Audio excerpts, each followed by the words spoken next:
The river came first, before the city, before the walls of dried mud and acacia timber, before the long caravans of salt and gold that would one day make the whole known world turn its head and stare. The Niger, wide and brown and unhurried, it moved through the savannah the way it had always moved, indifferent to the kingdoms that rose along its banks, carrying canoes and catfish and the reflections of clouds that drifted in from the west. It was somewhere along this river, in the long grass country where the dry season turns the earth the color of old copper, that a civilization had been slowly, quietly learning how to become an empire. This was West Africa in the early years of the 14th century, a place that most people sitting far away in Europe or Persia or China could only dimly imagine, if they imagined it at all. They had heard of gold, of course. Gold had a way of making itself known even to those who could not name the land it came from. The merchants of Fez spoke of it in carefully lowered voices. The traders of Cairo nodded when the subject arose, as if confirming something they had long suspected. But the place itself, the forests and the floodplains, the scattered towns of clay and thatch, the roads of red dust that connected them, remained, for most of the world, something closer to rumor than reality. The reality, as it happened, was extraordinary. The Mali Empire, at the beginning of the 14th century, stretched across a territory so vast that it swallowed distances the way a great lake swallows a stone, without apparent effort, without visible disturbance at the surface, from the saline flats near the edge of the Sahara in the north, where the salt mines of Tagaza sent their pale slabs southward on the backs of camels, down to the forests in the south where the gold lay hidden in river alluvium and deep laterite earth. All of this, and much that lay between, fell under the long, measured shadow of Mali's authority. The cities were not what a traveler from the Mediterranean coast might have expected. There were no marble columns, no streets of cut stone. But there was something perhaps more difficult to build than stone. There was order. The markets of Timbuktu and Jen ran according to customs so well established that a merchant arriving for the first time knew, without being told, where to lay down his goods, which direction to face when the call to prayer rolled out across the rooftops like a slow tide, and how to settle a dispute without reaching for anything sharp. The mosques rose in the local style, their minarets bristling with wooden spars that protruded from the mud brick walls like the quills of some enormous, patient creature, not grand in the way of distant cathedrals, but deeply, quietly present in the life of the city around them. This was the world into which Mansa Musa was born, somewhere near the end of the 13th century, though the exact year has long since dissolved into the haze that tends to settle over the distant past. What the sources do preserve, carefully, like pressed flowers between the pages of a traveler's notebook, is the shape of the man he would become, and the extraordinary accident of fate that placed him at the center of it all. He was not, by any straightforward reckoning, supposed to be king. The succession of Mali's rulers in those years moved not always in the clean vertical line that later dynasties would prefer, from father to son, sealed and certain, but through a more tangled set of obligations and precedents that involved brothers, nephews, and the accumulated debts of loyalty that powerful families carry across generations. Musa's claim to the throne ran through his mother's side, through a lineage connected to Sundiata Keita, the warrior founder of Mali, who had lived and died more than half a century before, the man whose name was still spoken in the Griot songs with a particular resonance, like a drum struck harder than the others in a long sequence. But before Musa's time came, and it would come, with all the weight of something long prepared, there was another king. His name was Abu Bakr II, and he is remembered now almost entirely for one remarkable thing, which was his disappearance. In the years before 1312, Abu Bakr had become fascinated. The Arabic sources that preserve this story use a word that implies something deeper than curiosity, something closer to obsession, with the question of what lay beyond the Atlantic Ocean. The sea to the west was known. Mali's territory pressed in several directions, but it was always the land that defined the empire, not the ocean. What lay on the other side of that gray-green immensity, no one in Mali knew. Some said nothing. Some said another world entirely. Abu Bakr could not let the question rest. He assembled a fleet of 2,000 canoes, a number that staggers the imagination, and which modern historians have debated with understandable care, though the broad outline of the account appears in the writing of the great Moroccan traveler Ibn Battuta, relayed to him by Musa himself, and he set out westward into the Atlantic, carrying provisions and water, carrying pilots and paddlers, carrying whatever certainty he was able to muster in the face of the unknowable. He did not come back. One canoe returned.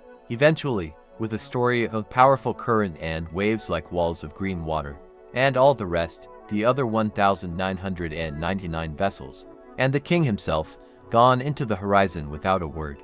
The empire needed someone to take the seat that had been vacated so completely, so absolutely, by that great westward vanishing.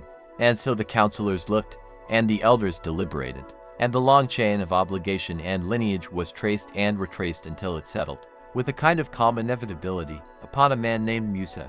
He was perhaps in his early 30s. He had grown up within the orbit of the court, which meant he had spent years learning things that would later prove essential: the delicate arithmetic of tribute, the grammar of diplomatic correspondence, the particular art of listening to a delegation from a distant province without giving anything away in the expression of the face. He was, by all accounts that have reached us, a man of genuine religious conviction, which in the Mali of his time meant something specific and practical. He prayed, he observed the fasts, he supported the scholars and the mosques that gave the empire's administrative culture its particular texture. But on the morning, or whenever it was, in the soft early days of 1312, when he sat for the first time in the place where Abu Bakr had once sat, with the warm air moving through the courtyard and the sound of the city going about its ordinary business just beyond the walls, he was simply a new king in an old kingdom, inheriting problems that had been accumulating for years alongside the wealth. He did not yet know that he would one day walk across the Sahara at the head of a procession, so large it would alter the price of gold, across 2 continents. He did not yet know that his name would be inscribed on maps made by strangers, on the other side of the world, in places he would never see, surrounded by small drawings of crowns and nuggets and camels. He only knew, on that first day, the weight of the seat beneath him and the particular quality of the silence that falls over a room when everyone in it is waiting to see what kind of man you are going to be. Outside, the Niger moved on, broad and unhurried, carrying everything southward toward the sea, the warmth of the morning, the light off the water's surface, the ordinary dust of an ordinary day in a kingdom that was, for the moment, still quietly becoming the thing it was about to be. And in the dry season's particular stillness, there was, if one listened carefully enough, something like the beginning of a longer story settling into place, the way a caravan settles before dawn, adjusting its loads, checking its ropes, drawing breath before the long walk out into the open country ahead. In the first weeks after he was named Mansa, Musa did not ride through the capital with banners raised or summon crowds to hear proclamations. He walked, instead, through the granary district of Niani in the early morning, when the air still carried the cool breath of the river and the women who ground millet had only just begun their rhythmic work.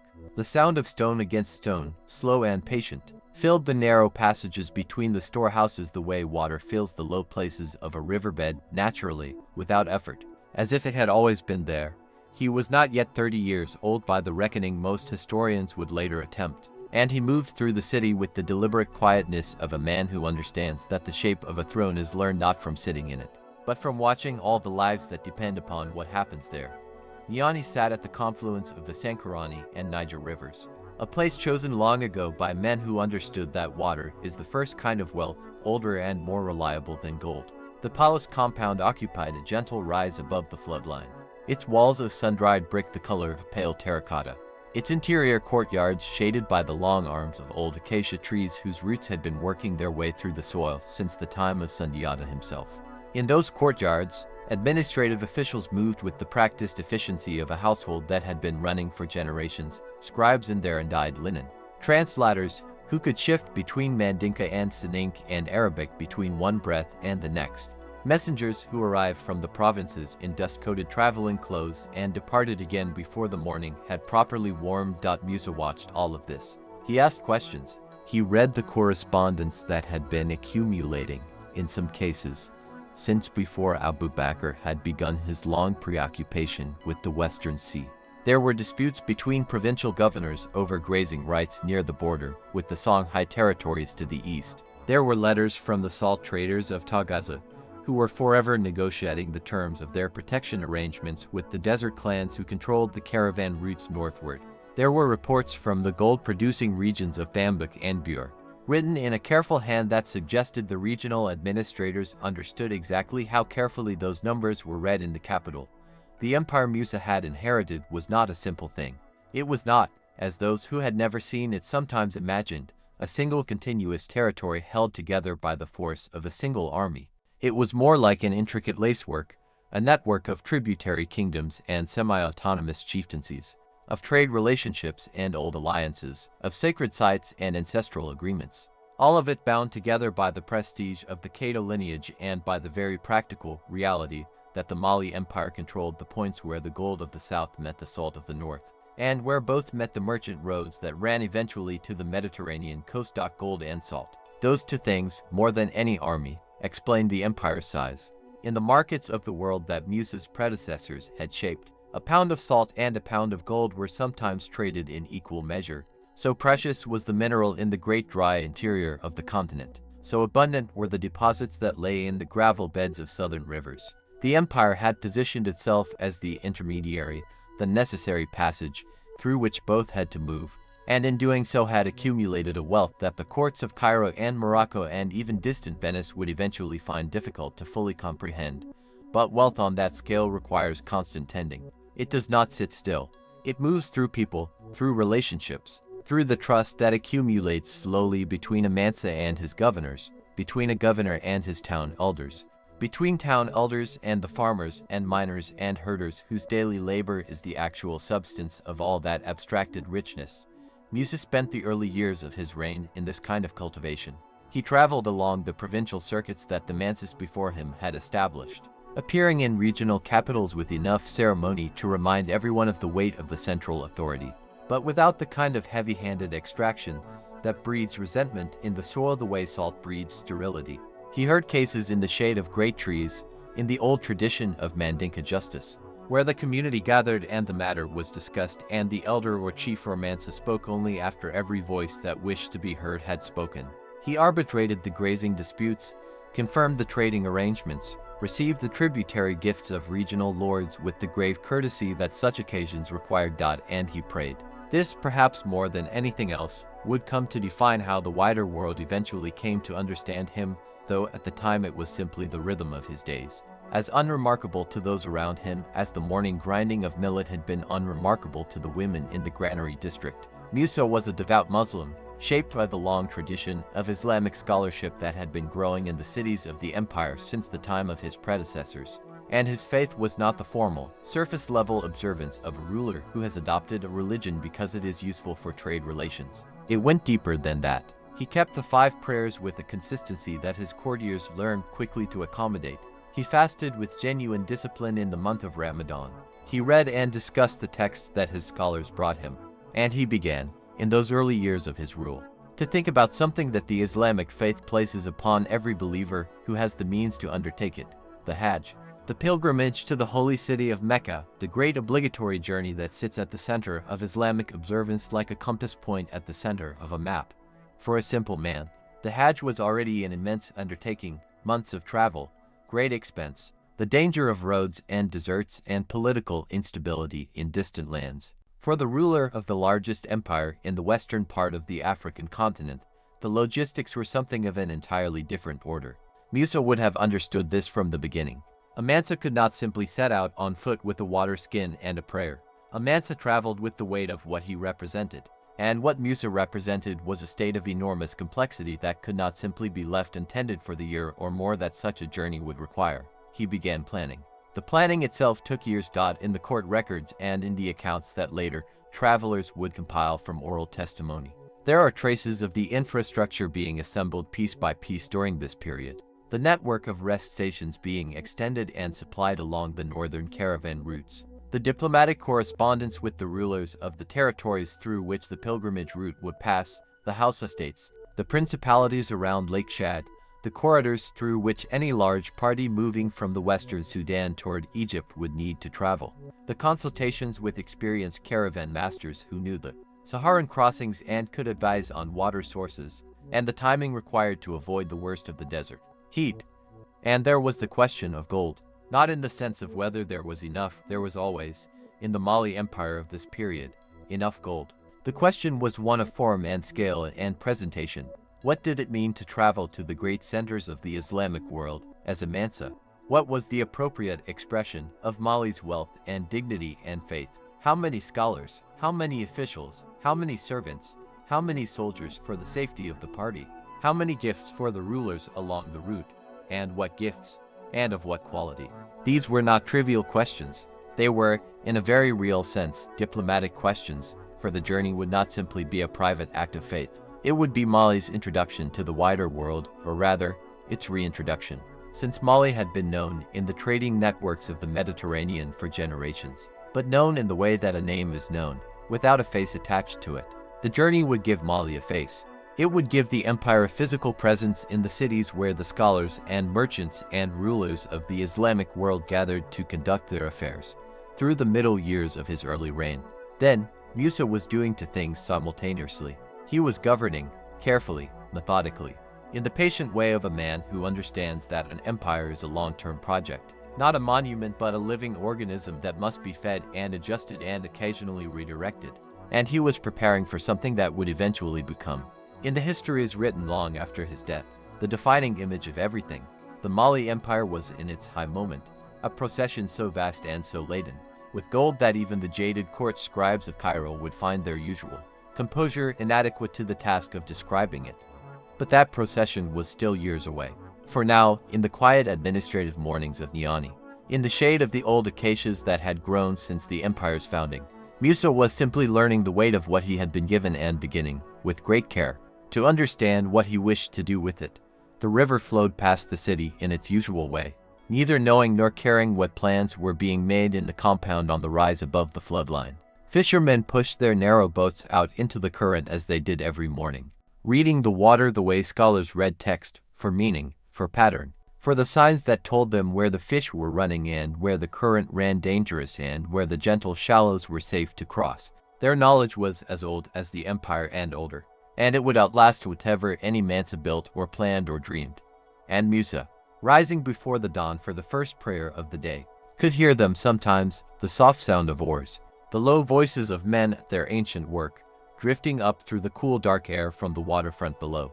A reminder that the world is made of many kinds of labor, and that all of them, in their different ways, are forms of devotion. The next chapter of this story waits somewhere in those years of preparation, in the roads being surveyed and the gold being weighed and the letters being written and dispatched, and it will come.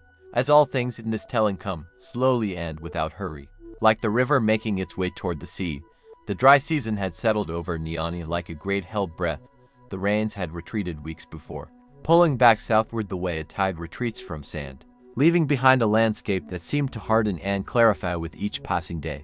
The air, which had carried the soft heaviness of moisture through the long growing months, now moved clean and sharp across the rooftops, carrying with it the thin scent of dried grass and something older, more mineral, the smell of earth compressing itself against the heat. The Niger's surface, lower now than it had been in the flooded season, caught the afternoon light at a different angle and held it like hammered copper. Wide and slow and patient. It was in this season that the merchants tended to come, not the local traders who moved through Niani's markets on any given morning, the dyers and weavers, the kola sellers, the butchers, the small-scale dealers in beads and leather, but the long-distance men, the ones who arrived thin and deliberate after months on the road, carrying in their eyes a peculiar quality that the people of Niani had learned to recognize. It was the look of someone who had seen the horizon change enough times to stop being surprised by it, and who measured distances not in miles but in months, in seasons, in the slow accumulation of things carried and exchanged. That particular afternoon, in the market district closest to the main administrative compound, 3 such men had arrived, traders from the north, from the desert corridor that ran between the salt mines of Tagaza and the city of Timbuktu, which lay some distance upstream and was, in those years, growing into something considerable. They had brought slabs of salt wrapped in rough cloth, which was unremarkable, and also a quantity of copper ingots from sources further north still, which was less common. They spoke Mande poorly but with effort, and they had already drawn a small cluster of onlookers simply by the fact of their presence, the foreign cut of their clothing, the unusual saddle design on the camels they had left at the edge of the market. The Mansa was not in the market that day. He rarely came to the market himself, though he had, in the early part of his reign, made a habit of walking through it in the early mornings, unannounced, dressed without particular ceremony. This practice had initially alarmed certain members of his court. who felt it and dignified, and then gradually the court had stopped being alarmed by it, because they had noticed that the Mansa seemed to return from these walks with a particular sharpness of attention that was useful in the day's deliberations. He knew what things cost. He knew what was abundant and what was scarce. He knew which merchants had been trading in Niani for 20 years and which had appeared only recently. This knowledge was not decorative. But that afternoon he was occupied elsewhere. He was seated in a room in the administrative compound that served primarily as a document room, or rather, a place where documents were read and interpreted. Since the majority of administrative records were kept in a combination of oral and written form, maintained by specialists whose role combined something of the scribe with something of the memory keeper. One of these men, an elderly scholar named Suleiman, was seated across from him on the other side of a low table, on which lay several pieces of writing and a collection of small objects that served as mnemonic anchors, a smooth river stone, a piece of twisted copper wire, a dried pod from a particular kind of tree. These objects had meaning to Suleiman that Musa had never fully been able to decode. Though he had learned to respect their function, they were discussing the northern routes. Specifically, they were discussing the segment of the Trans-Saharan road that ran from the edge of the empire's direct influence northward through the desert toward the collection of oases and way stations that marked the edge of the Maghreb. This road was not, strictly speaking, within Mali's territory. The desert itself belonged to no one and to everyone. It was a space defined by the things that moved through it rather than by any fixed authority. But the gold and the salt that moved along that road came from Mali's land, and this gave the Mansa a form of gravity on the route that was not formal sovereignty but was something close to it in practical effect. Suleiman was reviewing, from memory supplemented by the documents, the current arrangement with the Tuareg groups who served as guides and protectors along certain segments of the northern passage. These arrangements shifted. They were not treaties in any permanent sense but rather ongoing relationships, renegotiated implicitly with each season and explicitly every few years when a new group of elders came into authority or when the balance of advantage shifted due to rainfall, conflict, or the appearance of a competing route. Musa listened with the particular quality of attention he brought to this kind of information, not urgency, but density, as if he were storing each detail in a location where it could be retrieved later in good condition. The discussion mattered for reasons beyond ordinary trade. Administration. It had been nearly 3 years now since Musa had first spoken formally about the Hajj to his inner council, not as a distant aspiration but as a thing to be arranged, which required thinking through in the same way one thought through the logistics of a military campaign or a major construction project. The pilgrimage to Mecca was not unusual for Muslim rulers of his world. Other kings had made it. Scholars and merchants made it routinely, or as routinely as such a journey could be made. But a Mansa making it, the supreme ruler of the largest gold-producing empire in the Western world, crossing the whole of the continent with a retinue appropriate to his station, was another matter, entirely in its scale and its implications. The route itself required decisions before any other preparation could begin. There was the longer, more established path that followed the Saharan corridors north to Morocco, then east through the Maghreb to Egypt and onward through the Sinai to the holy cities of Arabia.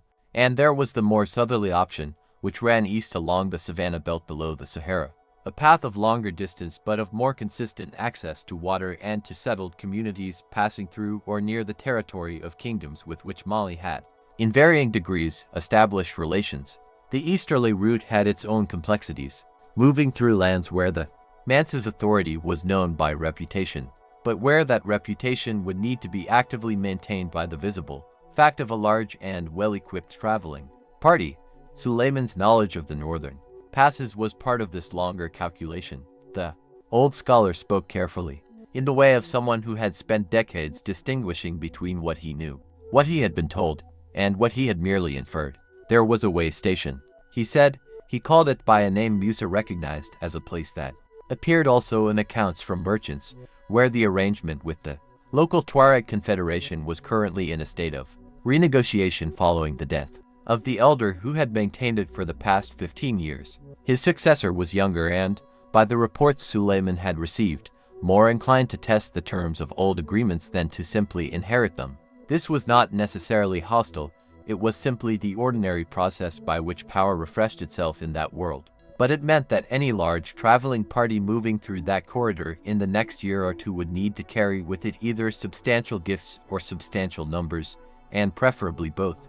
Musa nodded slowly. He asked about the amounts that had typically changed hands at that location. Suleiman gave him figures, qualified appropriately with the acknowledgement that they were some years old and that the new young elder might have different expectations. Musa thanked him, asked him to continue monitoring what came in through the northern traders, and then sat for a while after the scholar had bowed and departed, looking at the objects still arranged on the low table, the stone, the wire, the dried pod, as if they were a kind of map. Outside, the light was shifting from its flat afternoon angle toward the deeper gold of early evening, and the sounds of the market district were changing quality, the loud, busy noise of midday trading thinning out into the more scattered sounds of people settling accounts and packing away.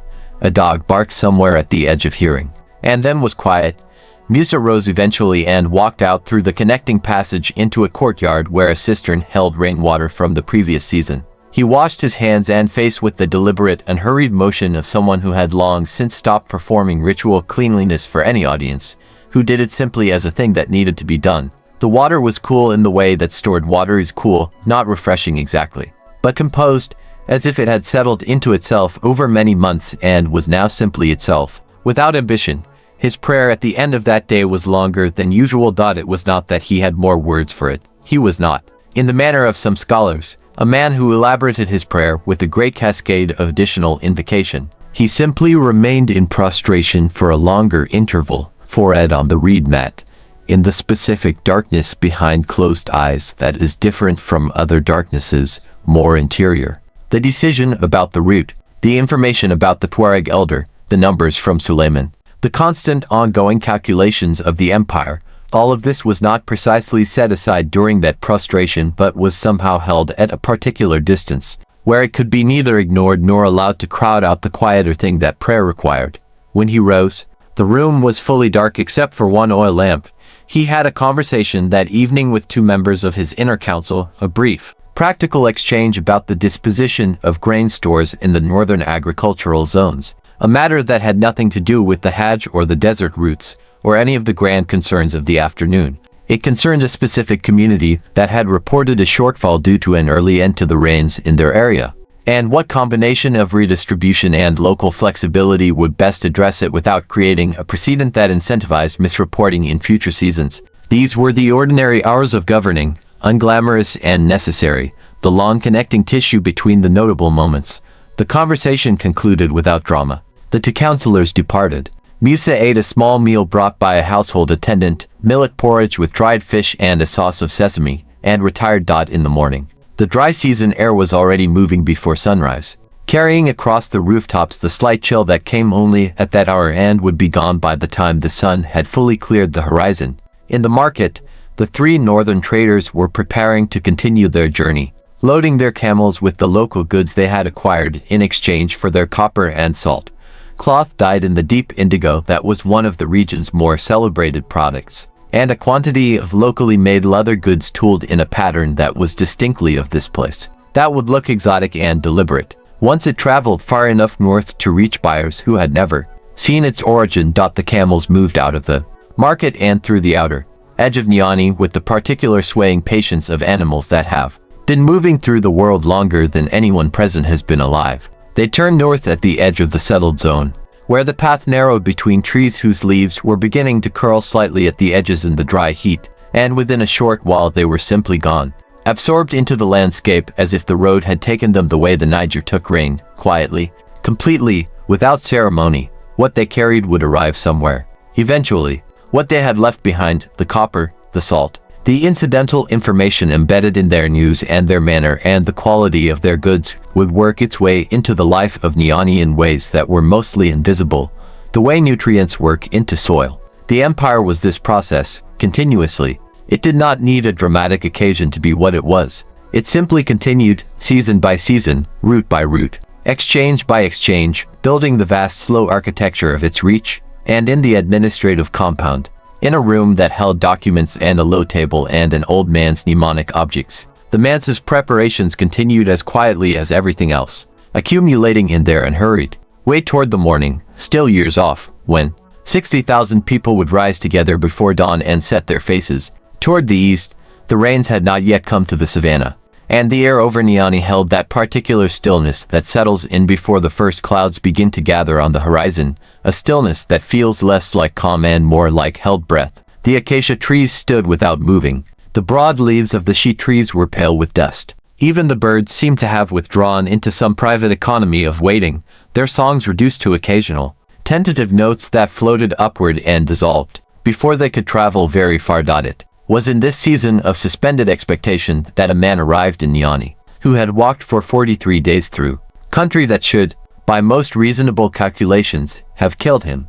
His name was Tariq ibn Yusuf, and he was a courier, or had been, before whatever had happened to him on the road between the river and the eastern provinces made the word seem to tidy a description. He arrived at the outer gates of the administrative quarter in the early morning, before the scribes had taken their places and before the first petitioners had arranged themselves in the familiar queue along the shaded wall. The gatekeeper, a broad-shouldered man named Kuruma, who had held that post for 11 years without incident, later described the arrival to his wife in careful, slightly odd detail. The courier had appeared not from the direction of the main road but from a narrow cattle path to the south, as though he had doubled back on himself to avoid something, or someone. His sandals had worn through on the right foot, so that the sole slapped against bare earth with each step. He carried nothing except a folded square of oiled cloth tucked against his chest, held in place by his crossed arms even as he walked. He asked for no water before he asked to deliver his message. Kuruma, who had learned to read people the way a boatman learns to read the surface of a river, recognized that look, the look of a man who has decided that the single thing he is carrying is the only weight worth managing, and that everything else, including his own thirst, can wait until the weight is set down. The message was passed upward through the administrative layers with a speed that was, in itself, unusual. By mid-morning it had reached the inner compound where Musa conducted the closer business of the empire, and by the time the sun had climbed to the hour when shadows fall directly beneath their objects, Musa had read it twice and called for Suleiman. The elderly scholar arrived without hurry, which was his way, not indifference, but the deeply habitual calm of a man who had long ago understood that arriving at a faster pace rarely changed what he found when he got there. He settled himself onto the low bench that had been set out for him, adjusted the folds of his outer robe, and waited. Musa did not speak immediately. He had a habit of holding a document flat on the writing surface before him, both palms pressed lightly at its edges, as though steadying it against some wind that only he could feel. Suleiman had observed this habit many times over many years. He waited. What the message contained, in the careful, slightly formal Arabic of a provincial administrator doing his best to write clearly under difficult circumstances, was a report from the eastern reaches of the empire, from the region near the broad bend in the river where the land begins to open into wider, drier savanna before the Saharan fringe takes over. A confederation of local chiefs, not modern by origin, but long integrated into the structure of the empire through the patient mechanism of tribute and trade arrangement, had, in the words of the provincial administrator, changed the manner of their conduct regarding the river crossings they managed. Caravans moving east had been stopped, not robbed, not attacked, stopped, and made to wait, and subjected to a new levy that the chiefs had set without consultation or authorization. The levy was not catastrophically large, not enough to break the trade. It was, rather, exactly large enough to be noticed and to matter over time, and exactly small enough that a less attentive imperial administration might have let it pass for a season or two before registering what it meant. It meant that someone among those chiefs had decided to test the weight of Niani's attention. Suleiman listened to the summary without interrupting, then looked at the low ceiling for a moment with the expression of a man consulting an internal catalogue. Outside the compound, somewhere in the warren of streets near the market, a metalsmith was working bronze with a rhythmic two-note beat that had been going on since before dawn and would likely continue until dark. A steady, patient sound like a slow heartbeat running underneath everything. The scholar said that the message was not surprising, only earlier than he had expected. He said that the death of the Tuareg elder, mentioned in a conversation some weeks prior, had likely introduced a tremor of uncertainty into the entire eastern corridor. The way a stone dropped in still water sends rings outward in all directions at once. The chiefs near the river crossing were not necessarily connected to the Tuareg situation, but they would have felt the ripple, a sense that the established order of things was perhaps more negotiable than it had recently appeared. People who manage crossings, he noted, are always watching for exactly this kind of moment. Musa listened. He had developed, over the years of his reign, an ability to listen that went beyond simply not speaking. He listened with a quality of attention that seemed to draw more information out of what was being said than the words themselves contained, not through any mystical means, but because he had learned that most people, including very experienced ones, reveal their most useful thinking not in their first sentences but in the pauses between them, in the slight corrections they make to their own phrasing, in the moments when they almost say something and then redirect. Suleiman, for his part, had learned to say the almost things more readily in these conversations than he did anywhere else. He said that the timing was what concerned him most. Not the levy itself, which could be addressed through any number of means, diplomatic message, a delegation, and increased presence of imperial agents in that region. Even simply the passage of time and the restoration of normal trade pressure. What concerned him was the timing relative to everything else that was in motion, the preparations for the great pilgrimage, the delicate negotiations with the northern groups regarding passage, the ongoing question of succession arrangements in the western provinces, where Musa's brother Fagalay's territory required periodic reassurance of its place within the whole. A test in the east, even a small one, was exactly the kind of thing that could invite larger tests if it was seen to go unanswered. But answering it too forcefully would draw resources and attention away from the more complex and more important matter of the pilgrimage, which was not simply a religious obligation, though it was that, profoundly, but also a statement about the empire's reach, its confidence, its relationship to the wider world of Islam. The pilgrimage was, in some sense, the most significant diplomatic gesture that Mansa Musa could make in his lifetime. The whole known world, or the world that mattered to the trading networks of gold and salt and copper and cloth that were the sinews of Mali's existence, would see what kind of man he was, and by extension, what kind of empire he ruled. That statement could not be made with a distracted or diminished administration at home. Musa pressed his palms flat on the document again. He said, quietly, that he intended to send a delegation, not soldiers. Not a punitive force, but a delegation of senior administrators. Men who were known in that region, carrying a letter written in his name that made the situation plain without making it ugly. The letter would note the levy, name it for what it was, and set a date by which normal arrangements would resume. It would also carry, alongside the formal language of correction, a separate document, a renewed confirmation of the chief's recognized status within the empire, their titles intact, their arrangement with the imperial trade system reaffirmed. The correction and the reassurance would travel together, as to parts of a single message. Suleiman considered this for a moment, then said it was the right approach, and he meant it, which Musa knew by the way he said it, without elaboration, without the small qualifications that the old scholar added when he was expressing agreement he did not entirely feel. The courier, Tariq ibn Yusuf, was given water and food, and a room in the guest house of the outer compound, and he slept for most of that day and through the following night. No one thought to ask him, until the third day, how exactly he had come to arrive from the cattle path rather than the main road. When they did ask, he described, calmly and without self-dramatization, how he had encountered a group of armed men at a road junction 2 days' walk south of the city, and how something in their manner had told him they were interested in what he was carrying. He had doubled back in the dark, found the cattle path, and walked another 20 miles before he felt the road was safe. He said this without apparent expectation of particular recognition, as though it were simply the ordinary logic of the situation, which, in the world of the empire's courier network, it largely was. The letter was drafted that afternoon in Suleiman's careful hand, with 2 of his younger scribes copying it out for the administrative record. The 2 senior administrators who were chosen to carry it were men in their 50s, one a Mandinka, one of mixed ancestry with long family connections to that eastern region. They knew the roads, knew the language registers, knew when to speak and when to allow silence to do the work. They were given to guards, for horses, and provisions for the journey, and they departed before the following dawn, while the city was still dark and the cooking fires in the outer wards were only just beginning to breathe back into life, sending thin lines of smoke upward into the last of the night sky. And so a small thing that might have grown into a larger thing was addressed with the patient, unhurried efficiency that was, more than gold or territory or military force, the real architecture of the empire's endurance. Not all tests are answered with power. Some are answered with clarity.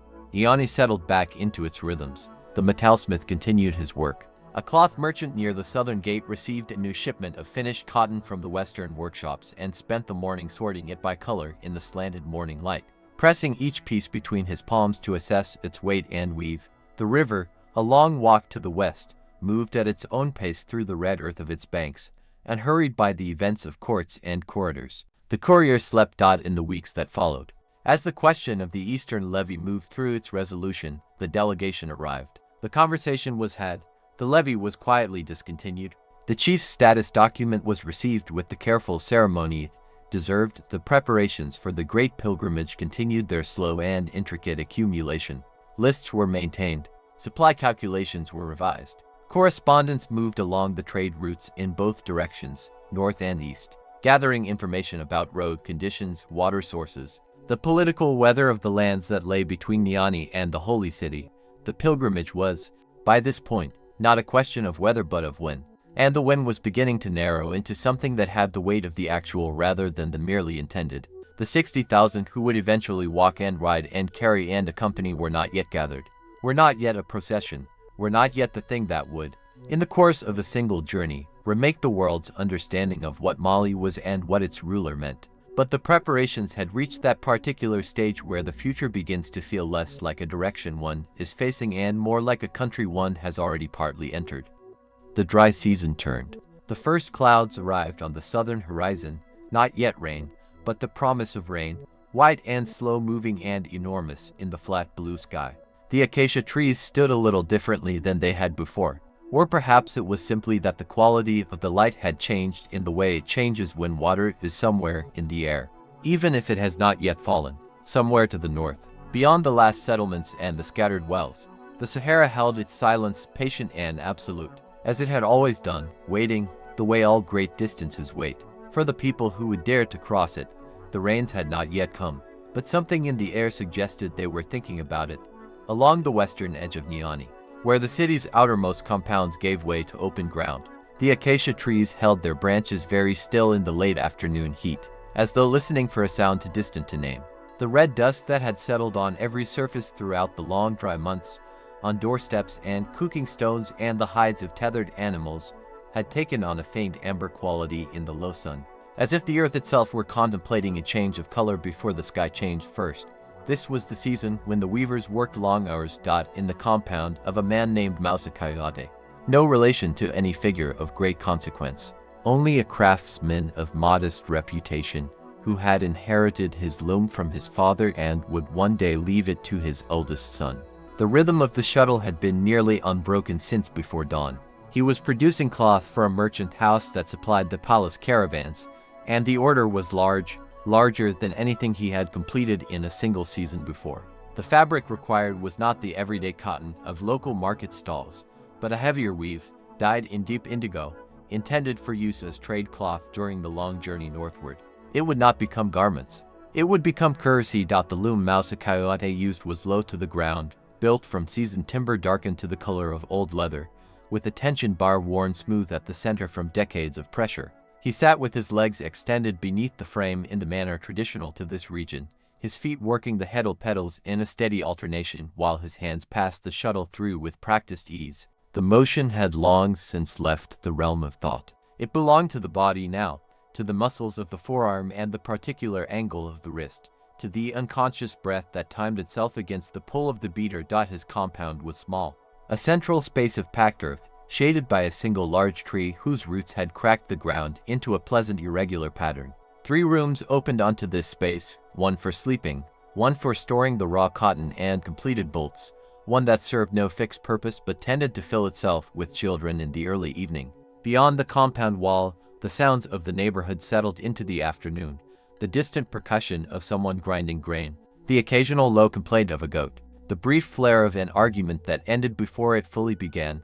He dipped his fingers into a shallow clay pot of water and ran them along the emerging fabric, checking the tension.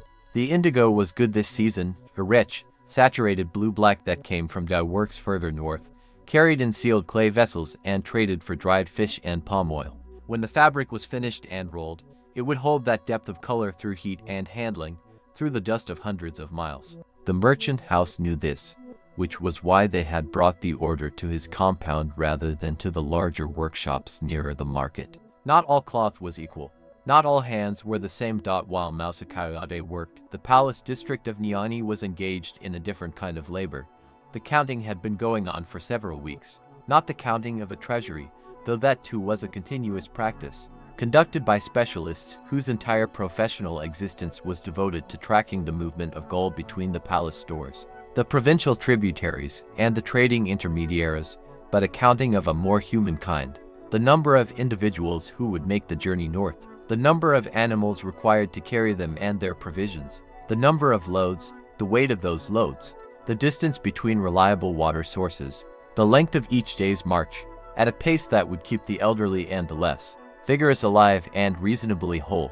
These calculations fell primarily to a man named Ibrahim al-Sahili al-Timbuktu, not the famous architect of that name who would later arrive in Mali as a guest from another world, but a different Ibrahim, a native of Timbuktu who had made pilgrimage himself some years earlier and had returned with something more practically useful than spiritual transformation, a set of detailed notes on the route, the hazards, the customs of the various peoples encountered along the way, and the rough arithmetic of survival in the Sahara. Ibrahim al-Timbuktu was a lean man of about 50 years, with eyes that moved quickly and a habit of speaking in lists. He had been brought to Niani at the suggestion of a scholar connected to the Sankar Mosque, and he had arrived carrying a leather satchel so worn at the corners that it had been mended with cord in 3 places. Inside the satchel were his notes, written in a small and extremely regular Arabic hand on sheets of treated animal skin that had survived his own journey through considerable heat and discomfort. He sat now in a room in the administrative quarter, across a low table from 2 of Musa's senior logistical advisors, and they were engaged in the particular kind of disagreement that happens between people who are all trying to be correct and are not entirely sure they are. The question before them was water. Between the settled countries south of the desert and the first reliable wells of the northern route, there lay a distance that could not be crossed without carrying water. Everyone agreed on this. The disagreement was over how much carrying was possible. Ibrahim al-Timbuktu had crossed this distance with a group of about 80 people and a modest animal train, and his calculations reflected that experience. But the pilgrimage Musa was assembling was not a group of 80 people. Conservative estimates placed the number of people, servants, scholars, soldiers, administrators, wives of the household, enslaved persons, merchants who had attached themselves to the imperial column for protection, somewhere between 8,000 and 60,000, a range of uncertainty so vast as to be almost comic, except that the consequences of error were not comic at all. The true figure was probably somewhere in the middle of that range, and everyone in the room knew that arriving at a more precise number was the actual problem they were trying to solve before they could solve the water problem. Ibrahim al-Timbuktu unrolled one of his pages. On it, rendered in a spare and diagrammatic style, was a rough sketch of the route north from the Sahel to the point where the desert gave way to more hospitable terrain.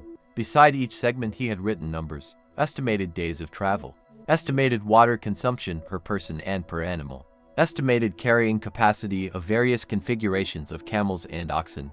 The calculation, once you accepted its assumptions, was not complicated. What was complicated was the point before the calculation. How many people? How many animals? How many loads? Everything else followed from that. One of the advisors, a man named Diabate, spread his hands over the table and said that the number of people could not be known precisely until much closer to the departure, because people were still arriving. Merchants from as far as the trading routes of the east had heard that Musa would make the pilgrimage and wished to travel under the protection of the imperial column. Religious scholars had presented themselves at the palace hoping to join the journey to the holy cities. There were even, it was said, 2 or 3 individuals from far to the north who had made their way south specifically to travel back with the column, reasoning that safety lay in numbers and that no column in living memory had been larger. Ibrahim al-Timbuktu listened to this with the expression of a man who had heard it before, because he had heard it before, in a different form, many years ago.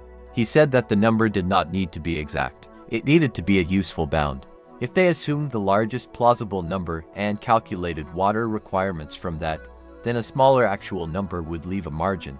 If they assumed a smaller number and the actual number exceeded it, there would be no margin, and margins were what kept people alive in the desert. This was not a controversial observation. It was simply expensive. The cost of carrying enough water for the largest plausible number of people and animals across the waterless segment was not trivial. It required not just the water vessels but the animals to carry them, the fodder to keep those animals functional through the journey, and a sufficient surplus at every stage to account for spillage, breakage, and the unpredictable consumption of tired and frightened creatures. They talked for a long time.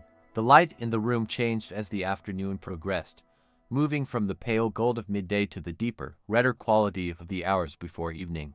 Somewhere outside, a bird called 3 times and went quiet. Eventually, they arrived at a number, not the final number, but a working number, the kind of figure that could anchor the next round of calculations while remaining open to revision. It was larger than the most optimistic estimate and smaller than the most frightening one. It was, in other words, a practical number. The kind that is arrived at not by certainty but by the slow pressure of discussion between people who know what they do not know. When the meeting ended, Ibrahim al-Timbuktu rolled his pages carefully and replaced them in his worn satchel. He walked out through the administrative corridor into the early evening air, which carried the faint smell of cooking smoke and, beneath that, something greener, the first hint, maybe, of moisture gathering somewhere far to the south, not yet visible but already present in the quality of the air. He paused for a moment in the small courtyard outside the administrative building and looked up at the sky, which was turning from copper to violet at the edges. He had made this calculation before, for a smaller group, with more modest resources, and the journey had been hard enough. He tried not to imagine what it would look like at the scale being discussed. Then he put the thought aside, because imagining was not the same as calculating, and calculation was the thing he had been brought here to do. Back in his compound, Mansa Musa had stopped work for the evening. The light was too low for weaving, and his hands needed rest. He had completed another length of indigo cloth, which he rolled carefully and set with the others in the storage room. By his count, he was about 2/3 of the way through the order. If he kept his current pace and the thread held, he had been watching one particular spool with some concern. He would finish before the dry season broke entirely. He did not know exactly where the cloth would go. He knew it was for a merchant house that supplied the palace caravans, and he had heard, as everyone in Niani had heard, that the great pilgrimage was being prepared. Perhaps some of his cloth would travel north. Perhaps it would cross the desert and enter markets in cities he had never seen and would never visit. Perhaps someone in a distant city would handle it and find it good, without knowing anything about the compound where it was made, or the loom worn smooth at the center, or the man who had spent a long dry season passing the shuttle back and forth in the still afternoon heat. He went inside as the first stars appeared, small and steady in the darkening sky, and the city settled into its evening sounds, the call to prayer drifting from the mosque, the low voices of families gathered for the meal, the occasional sound of a child running across packed earth, the patient rhythm of a city that had been preparing for something for a long time and would continue preparing for a while, yet, quietly, in all the ways that preparation happens before it becomes visible to anyone looking from a distance. The dry season held its warmth a little longer. The acacia trees along the western edge were still as ever, but something about them, in the last of the light, suggested they had made a decision they had not yet announced. The rains came without ceremony that year. There was no single afternoon when the sky broke open in the dramatic fashion that old men liked to describe from their childhoods, the wall of cloud rolling in from the southwest like a curtain drawn across a stage, the smell of iron in the air before the first drops fell, the way the red earth would exhale a scent so rich and particular that it had no name in any language, only the memory of itself. Instead, the rains of that season arrived modestly, in fits and starts. A light shower one morning that dried before midday, then to dry days. Then a longer gray afternoon during which the dust on the compound walls turned briefly to a thin paste that cracked as it dried again. The wet season asserted itself gradually, almost apologetically, as though it too had been attending to other business and had arrived slightly behind schedule. In the palace compounds of Niani, the change in season meant a change in the texture of work. The dry season rhythm of long, hot, still afternoons, during which even the most diligent clerk might find his reed pen moving slower, his thoughts drifting toward the shade of the inner courtyard, gave way to something cooler and more purposeful. There was water in the air now. The millet in the fields beyond the city's western edge was coming in, and with it a sense, impossible to name precisely but felt by everyone, That one chapter was closing and another preparing to open. Mansa Musa had given no public date for departure. This was, by itself, a kind of statement. The great pilgrimage had been discussed openly enough that word of it had traveled to scholars in Timbuktu, to merchants in Jen, to the gold traders who worked the western routes toward the Saharan edges, and presumably, though no one said this plainly, to the courts of foreign rulers whose knowledge of Mali's affairs was already more detailed than many in Niani might have wished. Yet the Mansa had not announced a departure season, and his senior officials, when pressed by anyone bold enough to press them, spoke of the matter in the careful language of eventually and when the time is properly prepared. Both of these phrases, in the particular dialect spoken by palace officials, meant, do not ask again soon. What was known, or could be inferred by those paying close attention, was that the preparation had entered a new phase. The caravans arriving at Niani from the south had changed character. In the dry season, they had carried the familiar commerce of the empire, kola nets wrapped in leaves, cotton cloth in bolts, copper ingots from the southern workings, occasional livestock, the small accumulations of trade that kept the markets lively and the tax records of the provincial officials pleasantly full. Now, mixed among these ordinary cargoes, there were other things. Large clay jars sealed with a compound of fat and fine sand, the kind used for long-term storage of grain. Dried fish in quantities that suggested bulk provisioning rather than household purchase. Leather goods of the practical sort, sandal solace in bulk, harness fittings, the wide flat straps used to lash loads to the backs of donkeys for sustained travel. None of these things, taken individually, announced anything. Together, observed by anyone with experience of what a large caravan requires, they said something quietly but clearly. Farima Kulaibali noticed them. She was not a woman who held any official position, which was, in its own way, the source of her usefulness. She was the wife of a senior clerk in the Treasury Office, a small, precise woman in her late 40s who had spent 30 years managing one of the larger household compounds in the city's administrative quarter.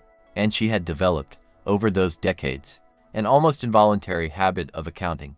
She counted things. She noticed quantities. When she walked through the market on her way to the cloth district, she registered, without any particular intention, that there were 11 large storage jars on the merchant Connaught's forecourt where last week there had been 4, and that 3 of them bore the particular style of seal used in the provisioning contracts she had seen cross her husband's desk. She said nothing about this to anyone, because there was nothing to say. It was simply what she knew. Her husband, Seydou Kulaibali, was less observant of physical quantities but considerably more attentive to the movements of people, which was perhaps why they had always worked well together in the management of their household. He had noticed, in the weeks since the rains began, that a particular type of visitor had become more frequent at the palace. Men who arrived with the dust of long roads on them and who were shown, not to the outer reception halls where ordinary petitioners waited, but to the smaller interior courtyard used for meetings of a more confidential nature. He knew this because his office window looked across a narrow lane onto a section of the palace wall that included the gate to that courtyard, and he had spent enough years at that window to know which gate meant what. These were commanders, or men who reported to commanders. He recognized 2 of them. One was a junior officer from the garrison at Kangaba who had been seconded to the palace administration the previous year, a tall young man with the habit of standing with his arms folded even when seated, which Seydou had always found slightly amusing. The other was a man he knew only by reputation, a veteran of the northern border patrols named Boubacar Diallo, who was said to have traveled the Saharan edge more times than he could count and who had, according to the stories, once navigated a lost caravan back to water by reading the behavior of ants. Whether this story was true was impossible to say.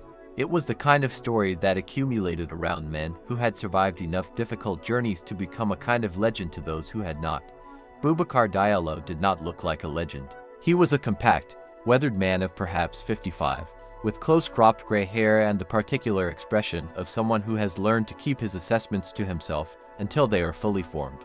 He arrived at the palace on a morning when the light was still soft and the puddles from the previous evening's rain had not yet dried, and he was inside for most of the day.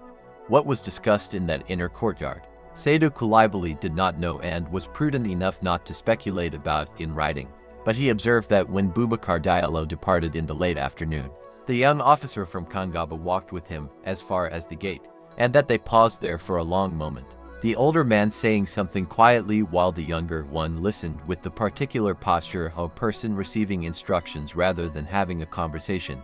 The empire had its own nervous system, its own ways of transmitting information from the center outward and from the periphery back. It was a system made not of roads, though the roads existed, but of people, the runners who moved between waypoint compounds on established routes, the merchants whose routes served as informal intelligence channels, the local chiefs and garrison commanders whose reports traveled upward through layers of regional administration until they reached, eventually, the palace records. This system was slow compared to what a writer with urgent news could achieve, but it was thorough in a way that urgency rarely was, because it moved with the rhythm of ordinary commerce and life and, therefore, included things that a formal dispatch would never mention. The pilgrimage would move through this system long before it moved through the landscape. Ibrahim al-Timbukti, who had arrived in Niani weeks earlier to work on the water calculations, was still in the city. He had been expected to return to Timbuktu once the meeting with the senior advisors was concluded, but there had been further questions, and then further questions after those. And he had settled into a room in the scholars' quarter with the resigned practicality of a man who has learned that once you are useful in a particular place, leaving it becomes a negotiation rather than a simple departure. He was not unhappy about this. Niani was, in its way, a more interesting city than he sometimes gave it credit for, and the work was genuinely engaging. The water problem had expanded in his mind since the first meeting. He had moved past the initial calculations, how much water, how many containers, how many resupply points, into the secondary questions, which were in some ways harder. How do you maintain the integrity of sealed water containers over weeks of travel without specialized infrastructure at the resupply points? How do you account for loss through spillage, evaporation, theft, container failure? What happens to your margin when the actual column size turns out to be 15,000 rather than the conservative estimate of 22,000? And what happens when it turns out to be 30? He wrote these questions in a small book with a red leather cover, in his own compressed and slightly idiosyncratic script, and he worked through them in the long gray afternoons while the rain tapped lightly on the roof above his room.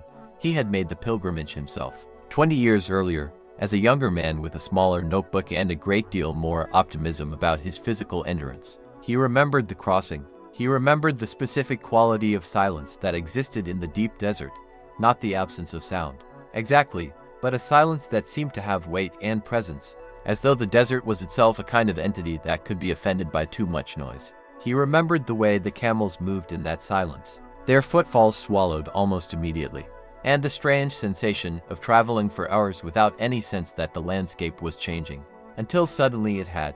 He thought about that silence sometimes when he was working on the numbers, because the numbers had a way of becoming abstract, quantities of water and people and days, and it helped him to remember that the numbers described something real, that each unit in his calculations was a person who would stand in that silence, who would feel the sun in a particular way that no description quite captured, who would be thirsty in the particular way that the desert produced thirst, which was different from ordinary thirst in its patience and its persistence. The Mansa would cross that desert too.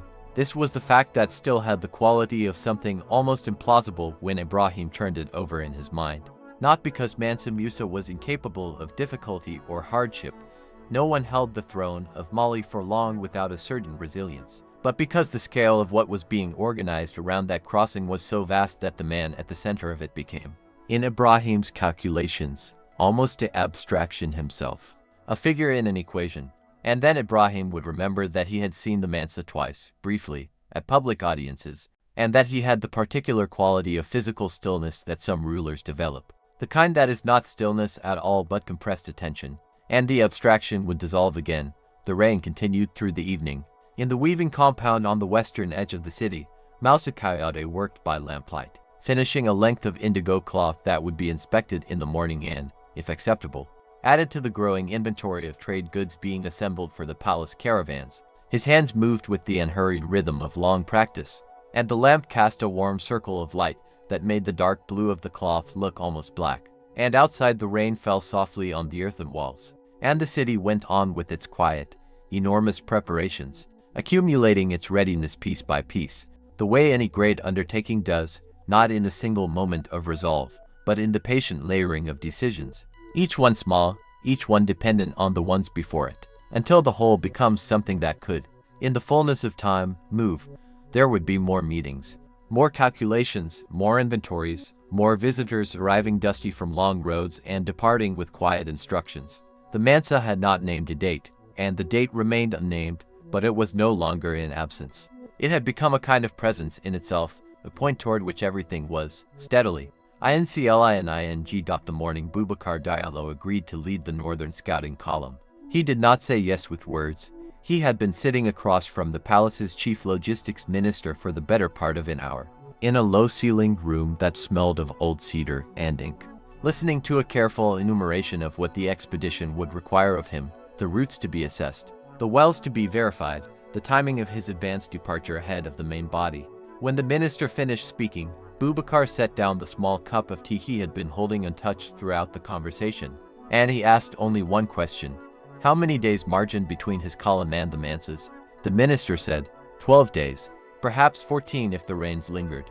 Abu Bakr picked up his tea, drank it, and placed the cup back on the mat beside him with the careful deliberateness of a man who has made a decision and is now simply allowing it to settle into the world. That was how it was recorded, not the words, but the gesture, the cup set down and then raised again, by the junior scribe, who sat in the corner of the room taking notes that no one was supposed to know he was taking. The scribe's name was Amadou Traore, and he was 17 years old, and he wrote in a hand so small it took up almost no space on the page, as if he understood that the observations of a 17-year-old were not supposed to occupy too much of the official record. He was right to be circumspect, but he also wrote down things that no one else thought to write, and so it is through his compressed, cautious hand that certain details of those preparatory weeks survived at all. The room where that meeting took place was on the eastern side of the palace complex, in a wing reserved for what the administration called working consultations, meaning conversations that generated decisions but would not appear in the ceremonial record. The palace had many such rooms, and they were, in their way, more important than the great audience hall where Mansa Musa received ambassadors beneath the weight of gold and silence. The audience hall produced images. These rooms produced the architecture behind the images. The cedar in the walls of that particular room had been brought, decades before, from somewhere in the foothills far to the south, and in the dry season it barely registered, but in the beginning of the wet season, when the air softened and carried moisture into every surface, the wood released something, a faint, resinous warmth that had outlasted the carpenter who installed it and would probably outlast everyone who had ever sat within its reach. Amadou Traore had first noticed it the previous year, when he was assigned to the room for a routine administrative session, and he had written it down then too, in the margins of his notes, in letters even smaller than usual. The wood smells of another forest. He thought of that now as Abu Bakr Diallo rose and made his departure. A tall man moving through a low doorway, with the practiced economy of someone who had spent years ducking under tent flaps and through narrow pass channels. Someone whose body had learned to negotiate confined spaces without the performance of discomfort. What Amadou was witnessing, though he did not yet have the context to fully understand it, was the formal beginning of the expedition's forward logistics, the moment when all of the calculation and provision and planning that had accumulated over months began to acquire its first human shapes. Abu Bakr was not the only such shape. In other rooms, on other days, similar conversations were occurring, with caravan masters who knew the rhythm of camel endurance across different terrain types, with water procurement specialists whose skill lay in identifying not just where wells existed but which ones could be trusted in which season, with military escort commanders who needed to understand not just the size of the column they were protecting but its particular vulnerabilities, the elderly scholars, the women and children of the royal household, the quantities of gold that could not be left unguarded but also could not be announced. All of these conversations were quiet, and all of them happened in rooms that smelled of cedar, or dust or old leather, and none of them were the kind of thing that would later be described in the accounts that reached Cairo or Fez or the courts of distant Mediterranean cities. Those accounts would speak of magnificence, of spectacle, of a procession that seemed to belong more to legend than to the ordinary logic of movement through space. They would not speak of the logistics minister's careful enumeration, or of a veteran navigator's way of picking up a cup of tea, but the magnificence was built on exactly this, on rooms and cups and the small, precise handwriting of a boy who understood that the world contains more detail, Then the official record has room for Bubakar left the palace by a side gate that opened onto a servants' lane running between the outer wall and the first row of residences on the eastern edge of the compound. He walked without particular hurry, his robes, plain cotton, the color of dry riverbed, moving around his long stride with the unhurried looseness of fabric accustomed to long distances. He had a meeting that afternoon with 2 men from his old border patrol unit who had agreed to join the advance column. And before that meeting he intended to eat something and to sit for a while in the shade of the old neem tree near the eastern market, which was, for reasons he had never bothered to analyze, the place where he did his clearest thinking. The neem tree in question was enormous, the kind of tree that cities eventually stop seeing because it has simply always been there. A tree so large it had generated its own microclimate, a permanent area of cool and dappled shadow that the market vendors navigated around as naturally as they navigated around a wall or a well. Beneath it, on most mornings, an old man sold ground spices from clay pots arranged on a low cloth, and his presence there had been so consistent for so long that the smells of clove and dried ginger and the sharper note of something that might have been pepper or might have been something with no name in the markets further west had become inseparable from the idea of sitting under that particular tree. Bubakar sat. He bought a small cone of ground ginger, which he did not eat but simply held, the way some people hold objects when they are thinking, not as a tool or a comfort exactly, but as an anchor for the hands so the mind can move freely. He was thinking about water. Specifically, he was thinking about the well at a place called Arwan, which lay to the north and slightly west of Timbuktu, at a point where the landscape became something that most people from the south had no vocabulary for. Not desert in the sense of sand dunes and romantic desolation, but something more subtle and in certain ways more demanding, a terrain of pale gravel and low, sparse vegetation that gave the impression of being almost habitable while quietly refusing to sustain anything that had not learned its particular grammar. The well at Arwan was older than the current trade routes, older perhaps than the routes before those, and it had a reputation among desert navigators for being reliable in ways that more celebrated wells were not. But reliability was a relative concept in the Sahara, and what Bubakar was turning over in his mind was the question of the well's current condition, which he had not personally verified in for years. For years was, in the mathematics of desert travel, a long time. Wells silted. Wells were damaged by flash flooding in the distant uplands that fed their underground sources. Wells were occasionally sabotaged, not commonly, but enough that a careful navigator who was responsible for the safety of an advance column preceding the Mansa of Mali needed to hold the possibility in some corner of his planning. He needed to send someone ahead of even his own advance party, someone quiet and experienced and capable of traveling fast with a small group, someone who would reach Arwan and several other key wells before the advance column arrived, and could report back by the relay system they were establishing along the northern road, a series of fast riders stationed at intervals, the kind of infrastructure that would be assembled and then dismantled after the passage and would leave almost no trace in the landscape. He had a candidate in mind. Her name was Binta, and she was the daughter of a man from the desert hedge trading town of Walada who had taught her everything he knew about reading landscape and ground moisture and the small signs, a particular arrangement of animal tracks, a quality of shadow on pale stone that indicated water beneath the surface. She was about 30, Bubakar estimated, and she had been traveling the northern routes independently for several years.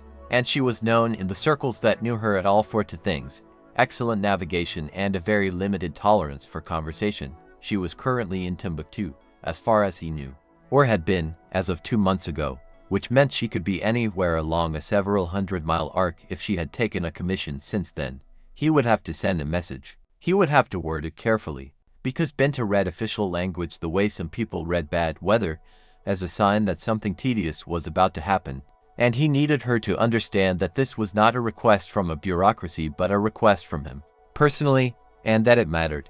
He set the cone of ginger down on the cloth beside the old spice seller's pots, placed 2 small coins next to it, and rose. The shade of the neem tree contracted slightly around where he had been sitting, the way shade always seems to when it loses its occupant, becoming for a moment just an absence of light rather than a place. Meanwhile, in the section of the palace complex where the royal household's preparations were being managed, a different kind of work was underway, slower, more intimate. and in some ways more complicated than the logistics of routes and wells. The women of Mansa Musa's household, those who would make the journey, were in the process of having their travel provisions assembled. This was not a small undertaking. The sources that later described the pilgrimage would mention that the Mansa traveled with a retinue of thousands, and that his wife, Inari Kunate, was accompanied by 500 of her own women attendants. These numbers have been questioned by historians who note the difficulty of counting large and mobile groups, and adjusted downward by those who find the figures implausible, and defended by others who point to the logistical documentation that suggests, at minimum, a female retinue of several hundred. Whatever the precise count, the reality inside the household compound in those final preparatory weeks was one of controlled density, of many people moving through shared spaces, managing the particular challenge of organizing a long journey's provisions while still living inside the ordinary rhythms of daily life. Clothing needed to be packed in a way that protected it from dust and moisture while remaining accessible during rest stops. Personal items of religious significance needed to be cased correctly. Medical preparations, dried herbs, wound treatments, the knowledge of the household's senior healer, a woman named Mariama who had trained in the medical tradition of Jen, needed to be organized into portable form. Mariama herself was the kind of person who became more competent as the demands on her increased. She was in her mid-50s, small and precise in her movements, and she had been part of the royal household for long enough to have developed an efficient relationship with both the palace administrators and the somewhat chaotic emotional weather of large groups of people preparing for a significant journey. She did not panic. She also did not comfort unnecessarily. When someone came to her with anxiety that was not strictly medical, she tended to give them a small, specific task, something to sort, something to count, something to prepare, and then move on, which was, in its way, both pragmatic and kind. She was currently working through her inventory of dried herbs with the help of 2 of her apprentices, a process that required cross-referencing against a mental list of conditions likely to arise during a months-long journey through varied terrain and climate. Respiratory ailments from dust and dry air, digestive problems from water quality variation, foot and skin conditions from sustained walking in heat. She added to the inventory with the same quiet certainty with which Ibrahim al-Timbukti added water margin calculations. And for the same reason, because the difference between enough and not enough on a journey of this length was the difference between people arriving whole and people arriving diminished. And she had been entrusted with maintaining wholeness in the bodies that had been placed in her care.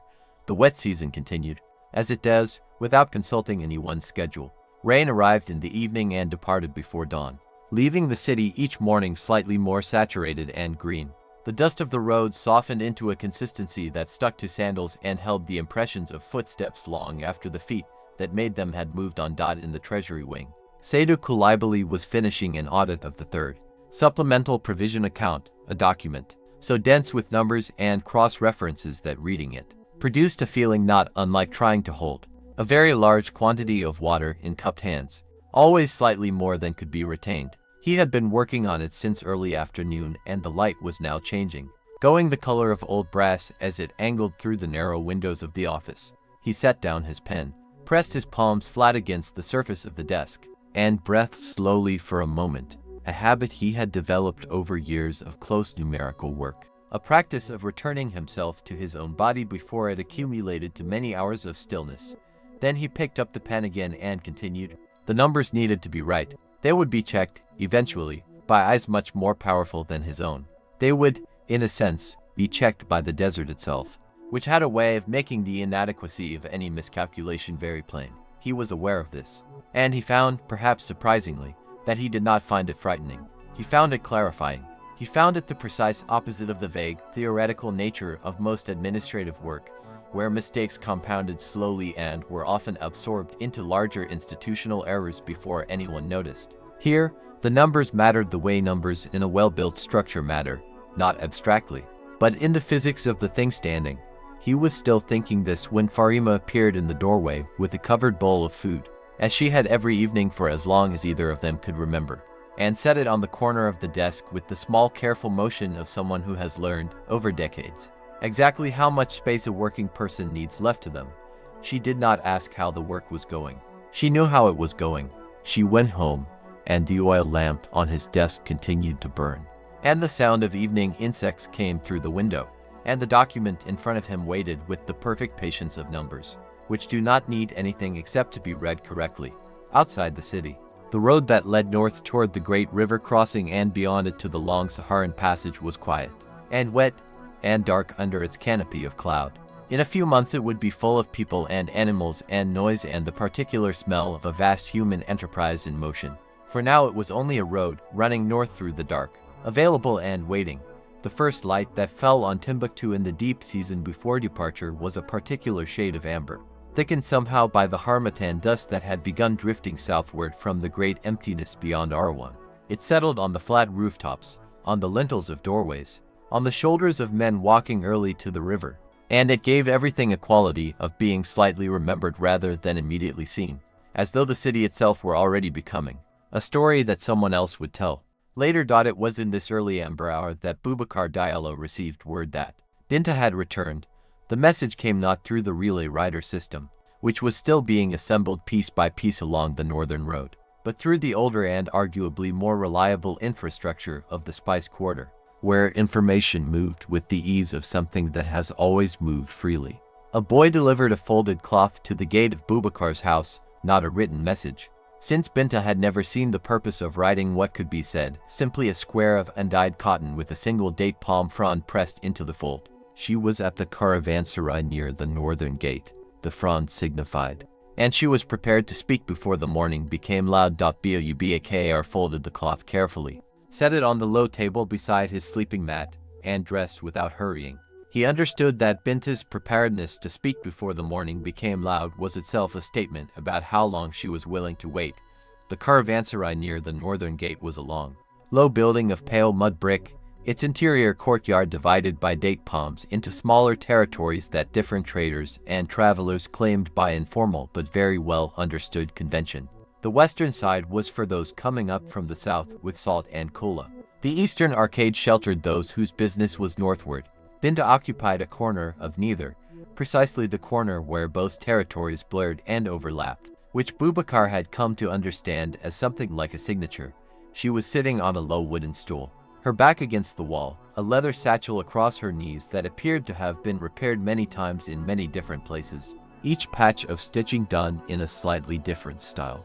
She was drinking something from a clay bowl and looking at the open sky above the courtyard with the expression of someone engaged in a practical assessment rather than contemplation.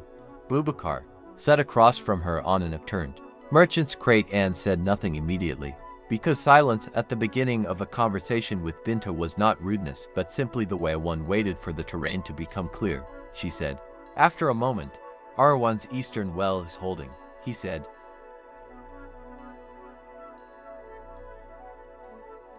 And the western? She tilted her head slightly. Passable. The depth is less than it was. Not alarming but less. The lining has held. I went down myself. Boubacar absorbed this. He had known men who claimed to have verified wells without going down themselves, who had looked from the rim and called it verified, and he had learned over years to identify this particular quality of lie by the confidence with which it was delivered. Binta's statement carried a different weight entirely. She had gone down herself because that was the only way to actually know, and the fact that she mentioned it was not pride but simple precision. He asked about the route between the last reliable water before Arwan and the first reliable water after. The particular stretch that had troubled him when he had studied the maps in the cedar-walled consultation room weeks earlier.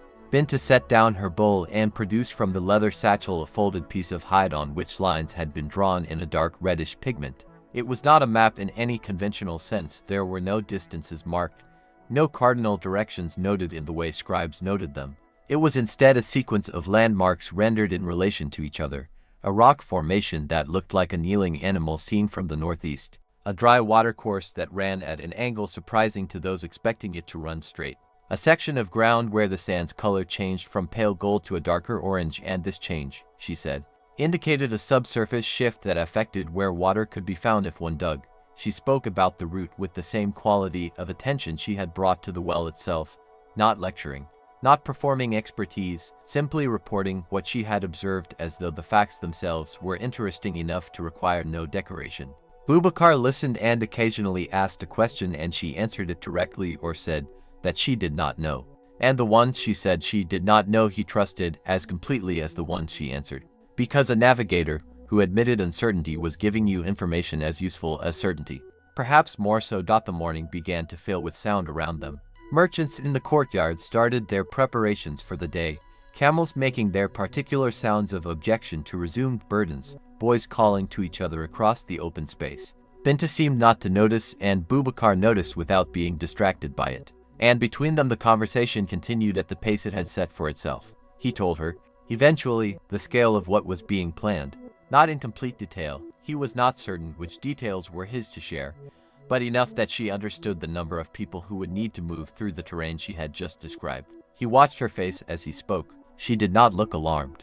She looked calculating, in the way that a craftsman looks calculating when given dimensions. Already working through what the materials would need to do, she said. The eastern well can sustain it if the timing is spread across 2 days rather than 1, he said. That is what I had hoped, she said. I can walk the advance party through the section between the dry watercourse and the kneeling rock formation. That part is the one where people make decisions that seem correct and are not, he said. I was going to ask you that. She looked at him then, briefly and directly, and said nothing, which he had learned to interpret as a form of agreement that she considered more binding than a formal statement would be. They finished the conversation before the sun had fully cleared the eastern rooftops, and when Boubacar rose from the upturned crate and thanked her, she had already returned to looking at the sky above the courtyard with the same practical assessment as before, as though the conversation had happened in a parenthesis in the middle of some larger, quieter activity, and that activity was now resuming. He walked back through the waking city carrying the knowledge she had given him, and it had the particular quality of well-tested knowledge, which is that it did not feel like an addition but like a clarification of what was already there. Within the palace's working wing, in a room adjacent to the cedar-walled consultation chamber, Amadou Traoré had arrived before the first of the senior officials and was doing what he did every morning, which was to sharpen his reed pens and arrange his ink in the particular order he had determined suited the hierarchy of tasks he expected to face. He was 17 years old and had been working as a junior scribe for just under 2 years. And he had developed in that time the particular combination of invisibility and attention that made him, in his estimation, something between a piece of furniture and a very careful document. He had filled several small notebooks with observations he had made in this fashion, written in a script so compressed that even another trained scribe would have difficulty reading it quickly. This was not a strategy of concealment. He showed no one the notebooks and no one asked, but rather the natural outcome of trying to record more than the space allowed. He was not sure what the notebooks were for. He suspected that what he was doing was learning to see, and that the writing was simply the mechanism by which the seeing became real.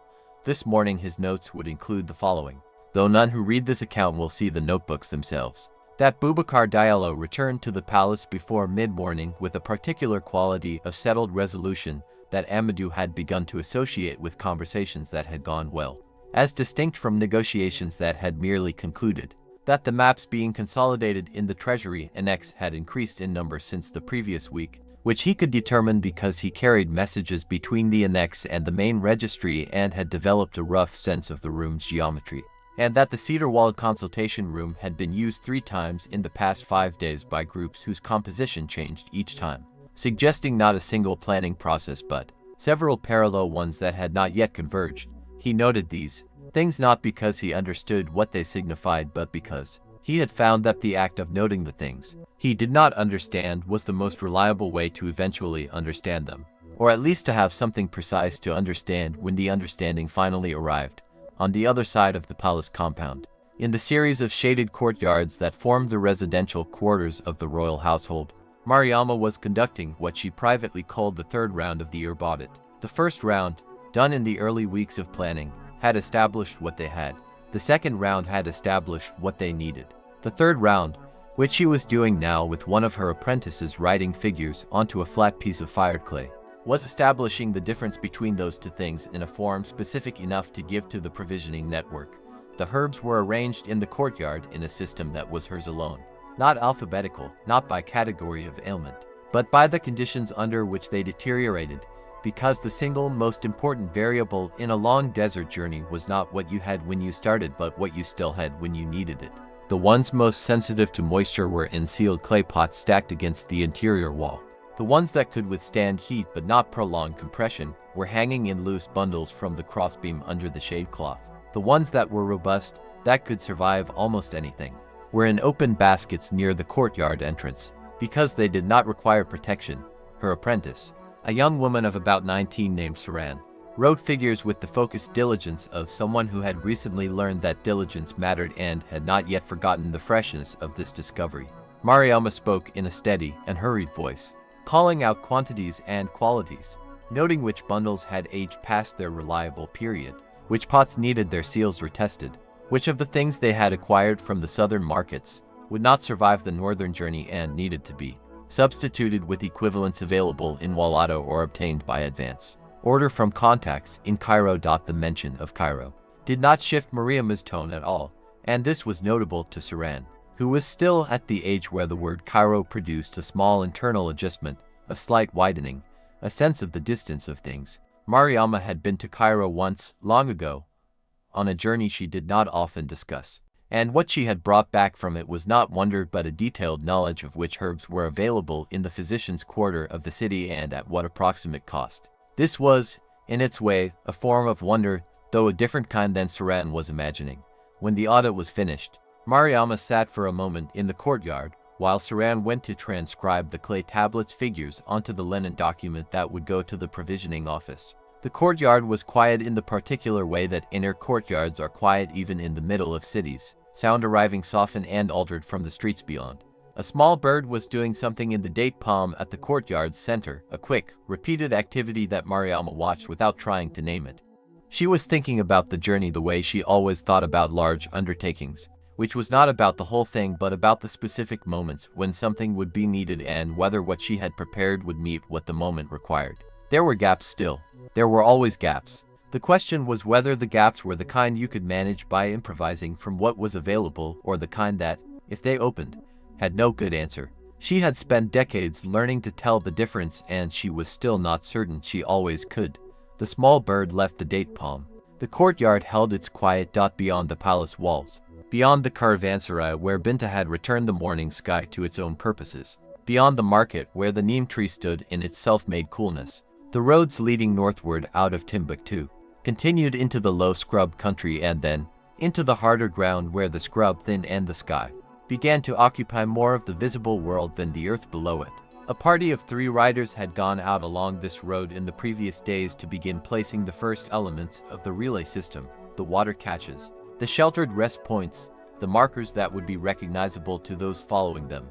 They would not return for several weeks. The road was empty in their wake, and the harmattan thus moved along it at its own pace, which was not hurried, which had no particular destination, which would arrive somewhere eventually without having decided to. The preparations accumulated quietly. The way things accumulate when many people are working carefully toward the same point without all being in the same room. The city held its usual rhythms alongside the extraordinary ones. The salt markets and the cloth traders and the students moving between their schools along the river roads. And among all of this the pilgrimage gathered itself like water finding its level. Slow and inevitable and in the end rather beautiful. The morning Mansa Musa first walked the full length of the assembled caravan, not inspecting it from a palanquin or receiving reports of its condition from chamberlains, but walking it, on foot, in the early grey before full sunrise, was a morning that the Griot Coyote would later describe as the one where the journey became real in the Mansa's body rather than only in his mind. It had been Coyote's own observation, made from a respectful distance, watching the Mansa move between the rows of tethered camels and loaded pack animals and sleeping men without announced purpose or attendance beyond to quiet guards who followed at such careful distance that they seemed almost incidental to the scene. The caravan stretched along the flat ground north of the city's outer wall, and in the pre-dawn grayness it was less a spectacle than a smell, dung and saddle leather, the dusty sweetness of stored grain, the sharper edge of the dried fish bundled in woven matting near the eastern line of pack camels, the lanolin weight of wool goods stacked on wooden frames awaiting their final positions in the loads. Musa moved slowly. He paused at intervals that seemed to follow no particular logic, stopping near a knot of resting camel drivers who did not immediately notice him and who continued their low conversation for a moment before awareness spread and they began to rise, at which point he made a small gesture with one hand, palm down, That settled them back without requiring speech. He crouched beside a water vessel to examine the seal at its mouth, pressing his thumb against the pitch-darkened joint where the skin closure met the ceramic lip. He looked at the weight distribution on a loaded pack frame, and his eyes moved the way an experienced man's eyes move when they are not merely looking but measuring, remembering, comparing against something held internally. Kayate watched from near the supply lines and recorded nothing in that moment because he was, for once, simply watching.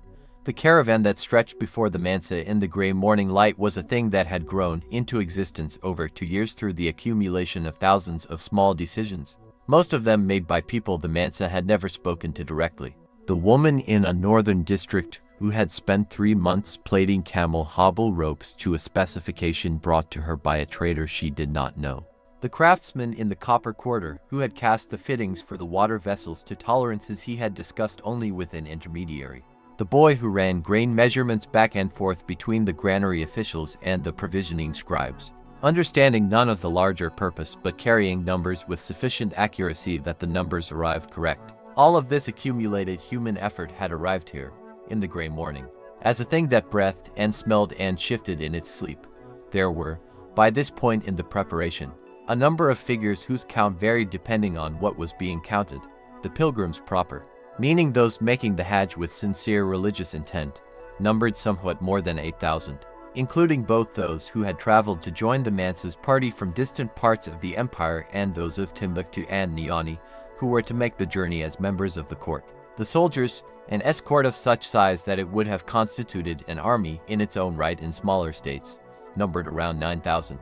The servants and attendants of the court, the handlers and camel drivers and muleteers and water carriers, the cooks and leather workers and smiths and physicians and their apprentices, the merchants who had attached their own commercial enterprises to the caravan's protection and watering rights. These brought the total to a figure that was discussed in approximations because no single person held all the counts at once. The gold was the other matter that resisted simple accounting, though not for the same reason. The gold was not difficult to count. It had been counted, measured, weighed, and reweighed in a process that had occupied a dedicated chamber in the palace for the better part of 6 weeks. The difficulty was that the figure, when arrived at, was so large that it seemed to require context before it could be held as a real number rather than an abstraction. Each of the 60,000 men of the general party, the figure given in the most formal accounting, though the actual attendance would prove slightly different, was to carry a staff of gold. The personal gift-giving allowance of the Mansa himself, separate from the official presentation gold and the operational treasury of the journey, was accounted in weights that the scribes wrote in their most careful hands, pressing each character firmly into the clay before it dried, as though they feared the numbers might otherwise shift. Amadou Traoré, who was present for the final weight ceremony in a capacity that placed him at the room's periphery rather than its center, wrote in his compressed private notation that the gold in its entirety smelled of nothing, which he found remarkable, given that everything else in the city, that week, smelled of preparation. The grain, the leather, the medicinal bundles, the preserved foods, the tallow used on the wooden load frames, all of it announced itself. The gold sat in its carefully structured stacks without any olfactory presence at all. And this seemed to Amadou to be a quality of the thing itself rather than an accident of circumstance, as though immense value had as one of its properties a certain sensory silence. Mariama, who would not have described her feelings in those terms, understood the gold's significance differently. She understood it in the way a physician understands an element that can be both curative and disruptive depending on context. In Cairo, in the markets and courts and scholars' quarters of Egypt and the Levant, the gold the Mansa carried would be a form of language, announcing the empire's reality to people who knew it, if they knew it at all, only as a rumor carried by merchants. But in the desert, in the narrowed world between water sources, gold's weight was simply weight, and this was a thing she held in mind as she finalized her own packing. Selecting what could be left behind in favor of what was irreplaceable, she had made a separate list of the irreplaceable things. It was written on a piece of thin leather, the ink worked in carefully so it would not crack or fade in the heat, and it contained fewer items than an outside observer might have expected, and more items than the official medical provisioning lists included. The gap between the two documents was not a gap of oversight but a gap of knowledge. The official lists named what was known to be necessary by people with general knowledge, Mariam's list named what was known to be necessary by someone who had been to Cairo and back and who had thought carefully about what failures in medical provisioning looked like and how they unfolded, in stages rather than all at once. Saran had asked during the final audit days whether Mariama was afraid. The question had the particular quality of a young person's question, direct in a way that an older person with more to protect would have softened into something less direct. Mariama had considered it for a long moment, looking at the bundle she was working on rather than at her apprentice, before saying that fear was not quite the right word for what she carried, but that there was something in the vicinity of fear that served a useful function, and that the thing to watch for was whether the useful function was being served or whether the feeling had moved into a territory where it only obscured rather than clarified. Saran had nodded with the expression of someone storing a statement for consideration later, when there would be more context to consider it against.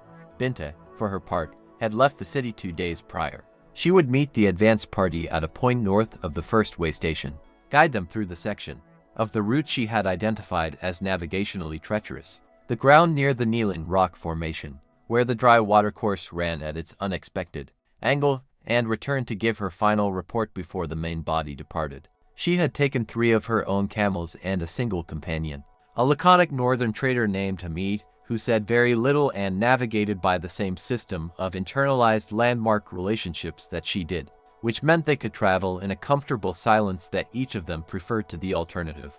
The day before Binta left, she and the Mansa had met for the first and only time. It had been arranged by the Chamberlain Suleiman with a certain delicacy, given that Binta occupied no formal position in the court or the caravan structure and the Mansa did not typically receive people of no formal position in the context of expedition planning. The meeting happened in a small room adjacent to the main planning chamber in the early afternoon, and it lasted perhaps a quarter of an hour.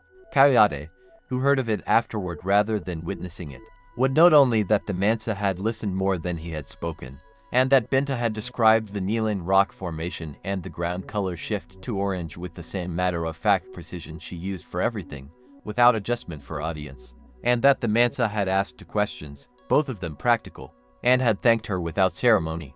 What the Mansa thought, afterward, about this conversation, about the woman who organized her knowledge by landmark relationship rather than cardinal direction, who had drawn her hide map in reddish pigment according to a logic that prioritized what a traveler would actually see over what a scholar would prefer to record. This was not something Kayode recorded, because it was not something the Mansa said aloud. But the Chamberlain Suleiman, who had arranged the meeting and remained at the door throughout, noted in his own records that the Mansa had stood for a moment after Binta left, looking at the space she had occupied, in the manner of a man arranging something in his mind rather than merely thinking. The 3 advance riders who had departed some days earlier had, by this point, sent back their first signal, a rider returning not with a report of difficulty but with a report of the first water cache successfully placed and the first rest point shelter confirmed. The rider, a young man whose name in the expedition records was given as Mamadou of the Northern District, a name that distinguished him from the other Mamadous in the party, arrived in the late afternoon and delivered his account to the logistics overseer, who conveyed it to the Chamberlain, who conveyed it to the Mansa in the brief daily summary that took place after the evening meal. The system was working. This was all it meant. At this stage, the system was working. In the city, around the edges of all this purposeful motion, ordinary life continued in its own register. The dyers in the cloth quarter were working a deep indigo that morning that would have nothing to do with the caravan. The smell of it drifted across 3 streets in the dry air. Children were sent to the market for their mother's usual purchases. The school attached to the main mosque held its morning session, and the youngest students repeated their phrases in the particular rhythm that young students have always used, a rhythm that makes memorization a kind of rocking, and the sound of it moved through the courtyard, wall and into the street in waves that anyone passing could feel in their chest without necessarily hearing each individual word. The city was not holding its breath. A city of Timbuktu's age and complexity does not hold its breath. It breathes steadily through all events, absorbing them into its own ongoing rhythm the way a river absorbs a tributary. The caravan was the largest thing to have been assembled in the city's memory, and the city accommodated it the way it accommodated everything else, by continuing. But the morning after Mansa Musa's long pre-dawn walk through the assembled lines, the walk that Kayode had watched and not recorded in the moment, The Mansa called a final gathering of the principal figures of the expedition, not the enormous formal ceremony that would mark the departure itself, but a smaller, quieter assembly of the people who had built the thing, the chief logistics overseer and his deputies, the senior physicians, the commander of the escort, the lead navigators, the chief provisioner, and a handful of others whose roles defied simple titles but whose knowledge was essential to the functioning of the whole. They met in the large planning room where the maps and lists had lived for months, and the maps and lists were still there, but by now they were so annotated, so covered in the marks of revision and addition and correction, that the original documents were barely visible beneath all the thought that had been layered onto them. The Mansa stood at the room's center rather than sitting, which was unusual, and he spoke briefly, in a register that was neither the formal address of court occasions nor the private tone of small consultations but something between the two. The voice of a man who had walked among his preparations in the gray dawn and found them real. He said that the work of years had become the work of days, and that the work of days was almost complete, and that what remained now was the journey itself, which would be its own teacher in ways that no plan could fully anticipate. He said this without any implication of doubt in the planning but as a statement of the nature of long journeys. They are planned by people who are not yet inside them, and they are made by people who are, and the gap between those two conditions is where experience lives. Then he said something that Amadou Troy wrote down carefully, checking his notation twice before moving to the next line, that the people of Mecca would know the Mali Empire by what they saw arriving, and that what they would see was not only gold. The room was quiet for a moment after this. Not the quiet of uncertainty, but the quiet of people who have understood something and are placing it next to what they already knew. Outside, in the wide flat space north of the city wall, the camels shifted in their lines and the dust moved in small currents around their feet, and the sun was rising now, fully, burning off the last of the morning gray and turning the air to its usual bright dry gold. On the morning the caravan finally moved, there was no trumpet and no drum. This surprised those who had never traveled with the Mansa before, and it did not surprise those who had.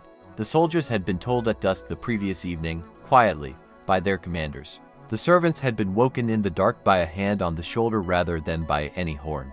The merchants had received word through their own networks of whisper and nod. And the pilgrims, those 8,000 souls who had come from every corner of the empire and beyond, some walking for months just to join this procession, at its source, the pilgrims had simply felt it. The way a sleeping body feels the first gray shift of morning before the eyes have opened. And they had risen and gathered their things without being told. By the time the sun's edge appeared above the flat eastern horizon, the caravan was already moving. It moved the way a river moves when the rains have begun in the mountains far above, not all at once, not with a single decision, but as a gathering of 10,000 smaller decisions that accumulate into something that cannot be stopped. A porter lifted a water skin and settled it across his shoulders. A camel handler clicked his tongue and leaned back against his lead rope. A woman carrying her young child on her hip turned her face toward the road and began walking, and the child looked back over her shoulder at the city walls of Niani receding behind them, watching with the patient curiosity of the very young who do not yet understand that some departures are permanent. Kayode walked in the middle of the procession, where the road churned most thickly with feet and hooves and the creaking of loaded carts. He had chosen this position deliberately. He had been keeping his ears close to the heart of things throughout all the weeks of preparation, and now he kept them close to the heart of the moving. He wanted to hear what the caravan said to itself when it was walking. What it said, mostly, was small and ordinary things. A boy asked his uncle how many days to the first resting place. An older pilgrim, a man from somewhere in the river country by the sound of his speech, sang softly under his breath, not a sacred song but a walking song. The kind with a long simple melody that fits itself around the rhythm of footsteps so that after a while you cannot tell whether the song is following the feet or the feet are following the song. Somewhere ahead, two merchants were disputing mildly over whether a shared water ration should be divided by volume or by thirst. Somewhere behind, a camel made its low, ruminative groan, the sound of an animal that has decided to be resigned to whatever is happening. Mansa Musa rode near the front of the column, not at its very head. That position was held by a mounted outrider, bearing the empire's banner, but close enough to the front that he could see the outrider's back and the banner's edge lifting in the early morning wind. He rode without display. The golden ceremonial garments were packed carefully in cedar-scented wrappings inside a chest that rode on a separate cart. For the road, He wore linen, pale and practical, and a cloth wound loosely around his head against the coming heat of the day. Several of his personal guard rode at a respectful distance around him, and Suleiman rode slightly behind and to his right, as he always did. The first hours were the easiest, as first hours always are.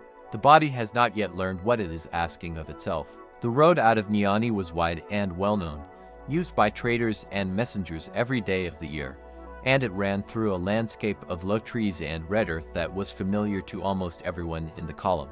The light was soft and slanted. The shadows of the walkers stretched long and thin behind them.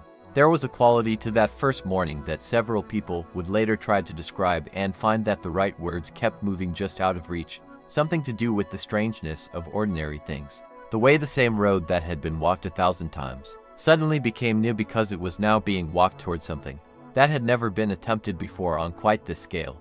Mariama rode toward the rear of the main column, in the middle section where the senior servants and household administrators traveled together in a loose cluster. She had a leather satchel across her body and her hands rested on her thighs, and she watched the land passing with a quiet attention that was not quite looking and not quite thinking, but something between the two. She had been to the northeast before. She knew something of what the land became as it moved away from the river and the farmland and the shade. She was watching for the moment when that change began. Her traveling companion for the first leg, a quiet woman named Kadiatu, who managed the household linen and had the gift of being useful in almost any situation without ever appearing to rush, was describing at some length a dream she had experienced the night before involving a white bird and a particular market she had known in childhood. Mariama listened without interrupting. There was something pleasant about listening to a dream on the first morning of a long journey. The dream's images seemed to belong to the same quality of experience as the journey itself. Things that were vivid and particular, but whose larger meaning would only become clear much later, if at all.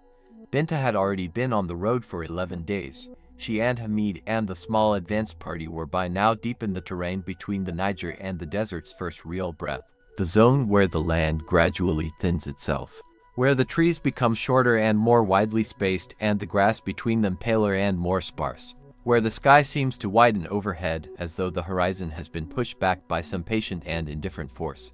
Hamid rode his horse with the relaxed stillness of someone for whom riding is not a skill, but simply a fact, and Binta had begun to understand that his silence was not unfriendliness, but simply the natural state of a man for whom the landscape did most of the talking that needed doing.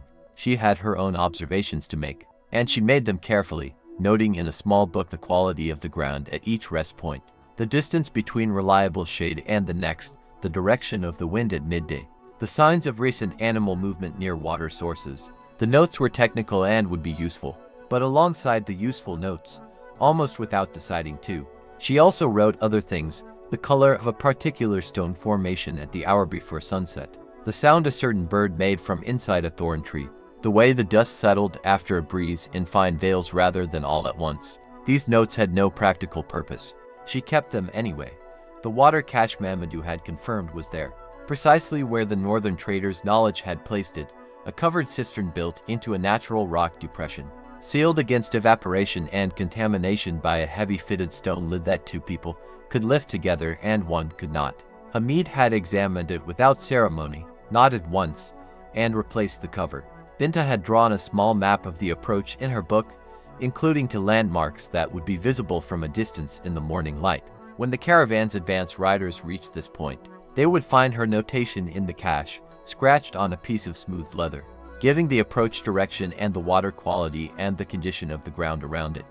This was the work, not the grand shape of the journey, but the particular, patient accumulation of known things laid down along the road like stones across a ford, each one placed so that the foot that came after would have somewhere to land, back in the column, somewhere in the long middle section where the pace was determined by the slowest cart rather than by the fastest rider. An old man named Seba had been walking since dawn without complaint. He was a pilgrim from a town 3 weeks' travel south of Niani, a man who made sandals by trade and who had spent the better part of 2 years saving the resources that would allow him to make this journey. He was past 60 years old, and his feet, which had spent a lifetime in close acquaintance with leather and with ground, were already telling him things about the road's surface that his eyes had not yet registered, a slight softness here that meant water was not far below, a patchwork of harder and softer ground there that suggested the passage of old flooding.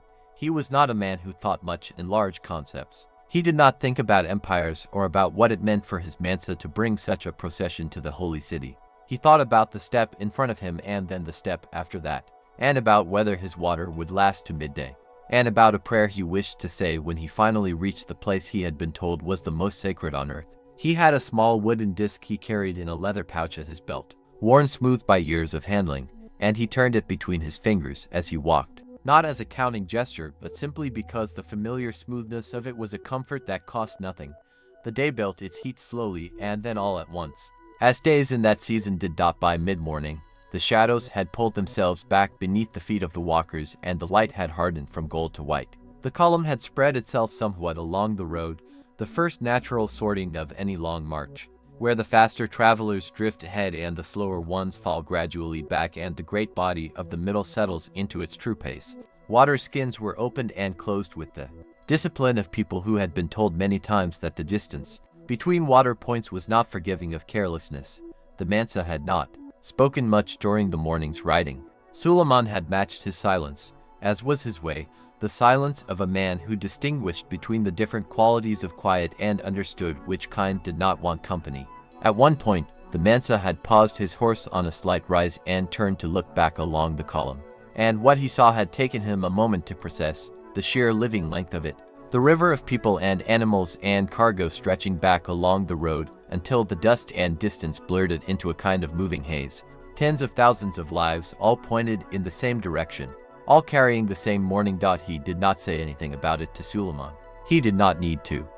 After a while he turned his horse forward again, and the column continued, and the sun continued its slow arc overhead, and the land continued its patient change, so gradual that at any single moment you could not say that it had happened. Only that looking back at the morning's ground and then at the ground beneath your feet now, something was different. Something had shifted. The way a season shifts not in a day but in the accumulation of all the days of itself, each one barely different from the last. Until one morning you look up and the thing has changed entirely. In the long afternoon, a wind came from the north, carrying the faintest trace of something, not quite coolness, and not quite dryness, but some quality that combined them. The suggestion of a different world of air that existed somewhere beyond the visible horizon. Those who had made this journey before recognized it and said nothing. Those who had not made it before lifted their faces to it and breathed, not knowing what they were breathing, only that it came from ahead. The caravan moved on into the color of the afternoon, which deepened from white to amber to a red that caught in the dust hanging above the column and turned it briefly beautiful. And then the call for the evening stop went forward along the line, rider to rider, and the great body of the expedition began its long, gradual settling. The animals led off the road, the water distributed, the fires small and careful in the dryness, the prayers spoken into the last light, and then the particular quiet of a camp that is not home but that will do for tonight, and for as many nights as it takes. The stars, when they came, were extraordinary, the kind that appear only when you are far enough from any city that the sky can remember what it is. Coyote lay on his back and looked up at them for a long time, longer than he intended, letting his mind run quiet and formless until the edge of sleep arrived. Tomorrow the road would be harder. Tonight, the stars were simply stars, and the empire was somewhere behind them in the dark. And ahead the desert waited with its ancient, enormous patience.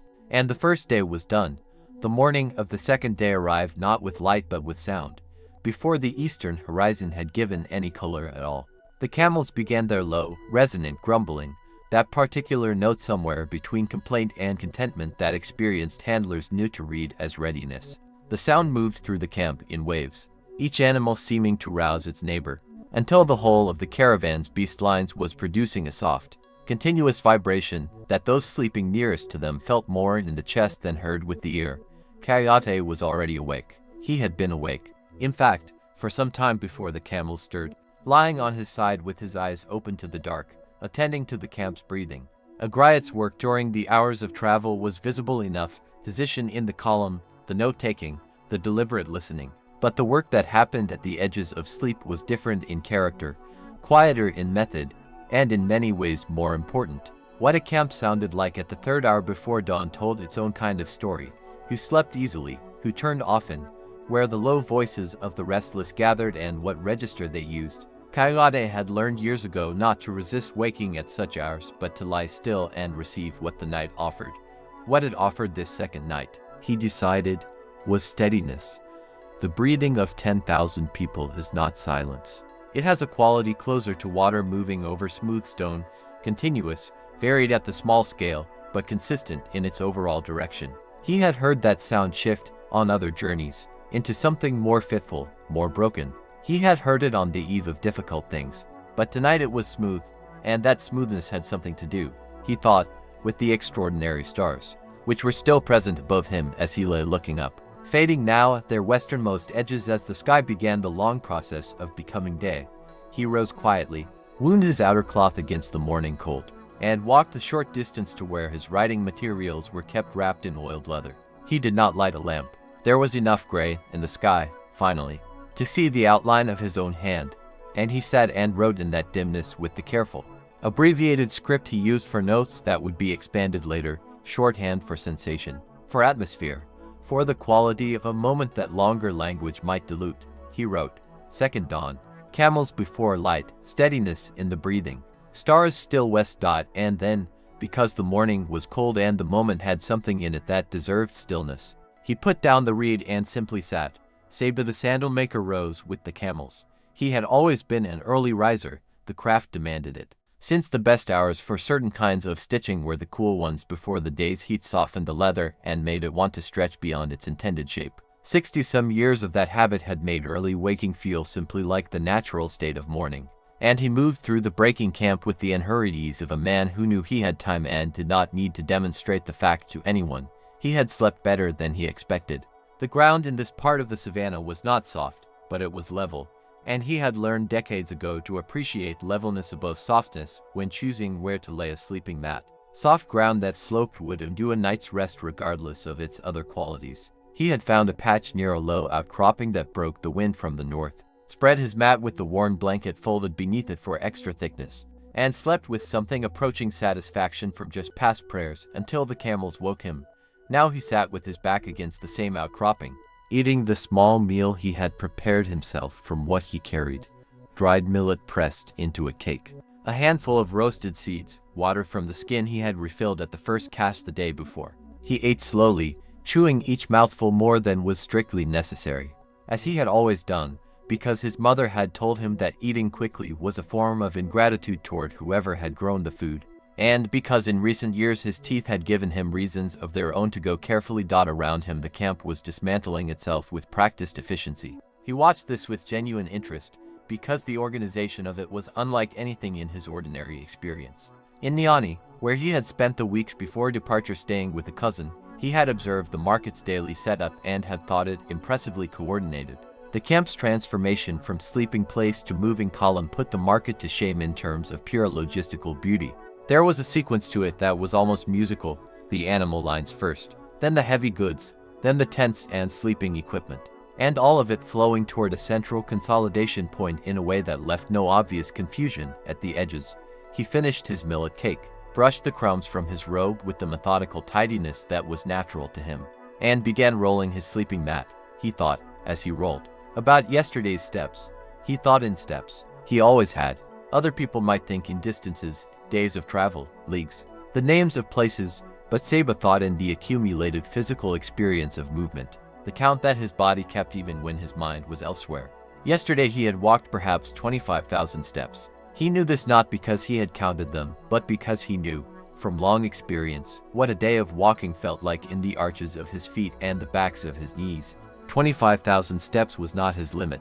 He had done 30,000 on difficult market days in his younger years, but 25,000 on the first day, with the weight of his pack and the unevenness of the last hour's ground, was sufficient for now. He patted the worn wooden disc through the leather pouch at his hip, the small gesture of reassurance he had performed 100 times a day for 40 years without ever quite articulating why, and joined the column as it began to form, finding a place among the other independent pilgrims in the middle section, where the rhythm of walking was already establishing itself. The sun came up, 3 nights before the caravan's departure, in the city of Timbuktu, which the caravan would reach only weeks hence and which existed on this particular morning in complete ignorance of what was moving toward it across the savannah. A scholar named Ibrahim al-Sahili sat in the courtyard of the house where he taught and copied a manuscript that was not destined for Timbuktu at all but for Cairo, where the scholar who had commissioned it lived and waited with a patience born of long experience with the slow movement of texts between cities. Al-Sahili was not yet a figure of great consequence in Timbuktu, though he was respected in his quarter and had students whose questions were, on the better days, genuinely interesting. He was a man of middle years who had come from the Maghreb originally, following the trade routes that brought scholars east and west along the southern edge of the Sahara with almost as much regularity as they brought salt and gold. He had been in Timbuktu long enough to know the city's rhythms and short enough to still notice them.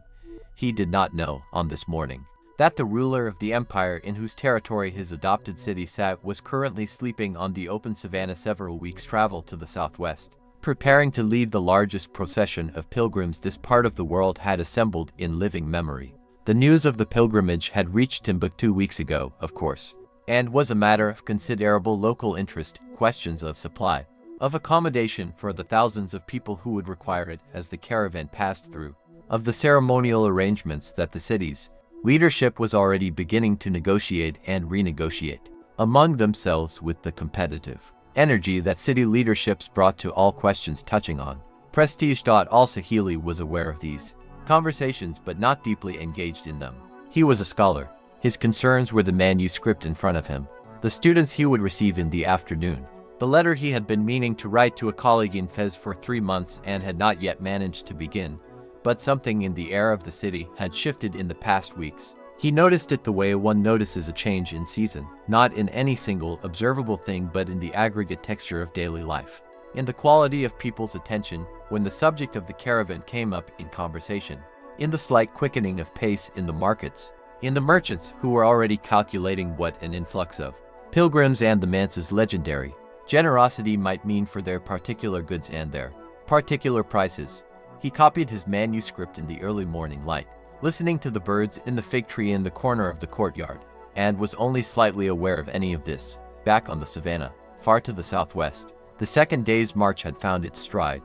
The landscape here was beginning its slow transition, the grassland still dominant, still present in every direction, but the quality of the grass itself was changing in ways that Binta, 11 days ahead, had noted in her practical log and that Hamid, reading the ground as naturally as reading a face, had registered without writing anything at all. The stems were shorter here. The color was a slightly more silver gray than the deep green of the lands nearer Niani. The soil underfoot was firmer, with occasional patches where the reddish laterite showed through the vegetation, baked to a hardness that gave back no yielding softness under the foot. Mariama was walking beside Kadia too, as she had ridden beside her the day before, and they were having the kind of conversation that long journeys produce, the slow, digressive kind that is not really about any particular subject but about the act of being in motion together, the companionable generation of words that fill distance the way water fills a vessel, taking the exact shape of whatever space is available. Kadia too had been describing, at some length and with considerable warmth, the particular excellence of a type of flatbread her grandmother had made in the village where she grew up, northeast of Niani, near the river.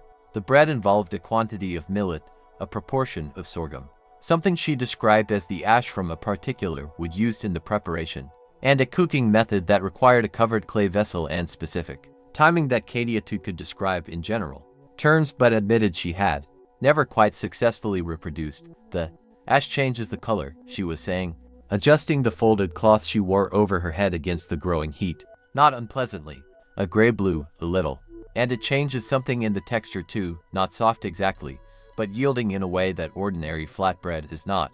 Mariama listened with genuine attention.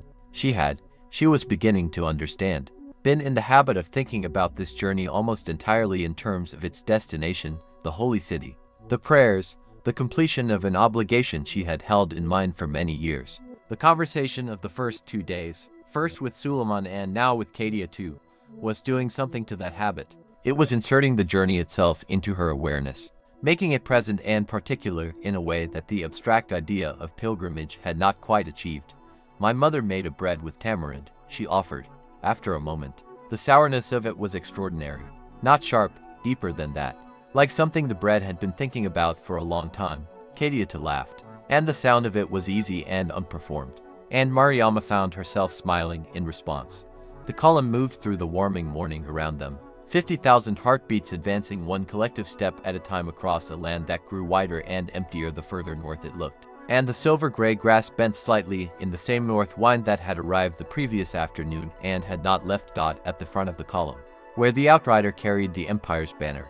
The ground was being read continuously by men whose entire professional formation had been in the service of exactly this kind of reading. They worked in pairs, ranging left and right of the route that Binta and Hamid had marked, looking for anything that the advanced scouts might have noted but that 11 days could have changed. The state of a water source, the condition of a path after rain, the presence of anything that might require the column to adjust its line of travel. They did not talk much at this work. The talking happened at the end of the day. In the report made to the column's movement coordinator, a man whose title might be translated as something between quartermaster and pathfinder, a position that had existed in this empire for generations before the current Mansa and would exist, presumably, for generations after. He was called simply the Road Keeper, and he was a quiet man in his late 40s who seemed to have no interest in anything beyond the technical quality of the route, which interest was so complete and so genuine that people in his presence tended to find it oddly calming. The road was good this morning. The road was very good. He would note this later, in his own log, without embellishment, because embellishment served no function in a road report. And the road keeper was not a man who produced things that served no function. The banner moved forward. The column followed. The sun climbed and somewhere in the middle of it all, Kayode walked with his ears open and his reed put away, listening to the sound of 50,000 people finding the rhythm of the second day, which was always, this he knew from long experience, the truest indicator of how a journey would go. The first day was excitement and performance. The third day was the beginning of adaptation, but the second day was honest. The second day was what was actually there beneath all of it. What was there, he thought, was steadiness. He put his hand in his satchel, found his reed, and wrote that word, alone, on a fresh piece of the soft material he used for first notes. Then he put the reed away again and walked on into the morning, letting the caravan speak around him in its 1,000 voices, each one carrying some small piece of what this would become. In the hour before the market opened, the city exhaled. It was a particular sound, unmistakable to anyone who had lived long enough in Timbuktu to feel the difference between the city sleeping and the city preparing. The muezzin's call had already dissolved back into the air, its last syllable folded into the pale gray of the sky. And what remained was a softer kind of wakefulness, the creak of a shutter, the shuffle of sandals on packed earth, the low complaint of a donkey tethered somewhere in the quarter beyond the mosque, unhappy about being unhappy. As donkeys always were. Ibrahim al-Sahili was already at his desk. He had been at his desk, in fact, since before the call to prayer, which was a habit his students found either admirable or eccentric depending on whether they had yet been asked to explain it. He himself found it neither. He found it simply the most honest part of the day, that still, dark hour when the work asked nothing of him but his attention, and the world had not yet arranged itself into its daily performance of importance and noise. The manuscript before him was a treatise on irrigation and the management of seasonal waterways, written by a scholar in Fez some 40 years prior and brought to Timbuktu by a merchant who had used its pages to wrap a set of copper bowls, which said everything necessary about the merchant's appreciation for scholarship and nothing that needed to be said aloud. Ibrahim had spent the better part of 3 weeks cleaning the text of its oil stains and its minor water damage. And now he was in the careful business of making a clean copy, not transcribing word for word in a mechanical way, but reading as he wrote, letting each sentence settle before he committed it to the new page, adding a marginal note here and there where his own understanding of waterways and the particular soils of this region gave him something to offer.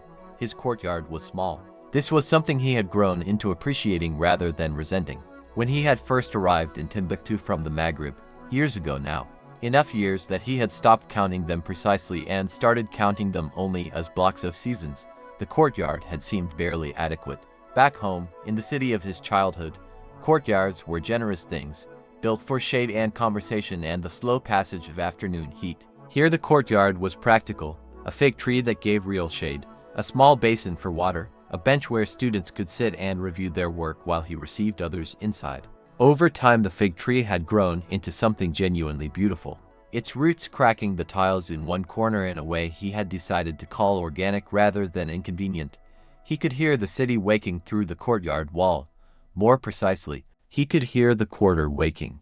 The leather worker 2 doors down, whose apprentice arrived each morning with the aggressive punctuality of someone who had been told that arriving early was the same as being virtuous. The woman who kept goats in a yard he had never seen but whose animals announced the day with their particular brand of philosophical dissatisfaction. The low murmur of conversation from the house where 3 scholars from the Eastern Territories were lodging while they studied at the Sankar Mosque. Their voices carrying the comfortable rhythm of men talking about something they found genuinely interesting. Ibrahim set down his pen and picked up his tea. The tea had gone slightly cool while he worked, which was its own kind of comment on how time moved when he was concentrating. He drank it anyway, looking at the fig tree. The tree held the morning light in its leaves the way still water holds the sky, passively, completely, without any particular effort. He had been thinking, for the past several days, about the caravan, not obsessively. He was not a man who obsessed, but the caravan was a fact on the horizon of the city's attention in a way that was difficult to ignore entirely, the way a distant fire is not a danger but is still visible from the corner of vision.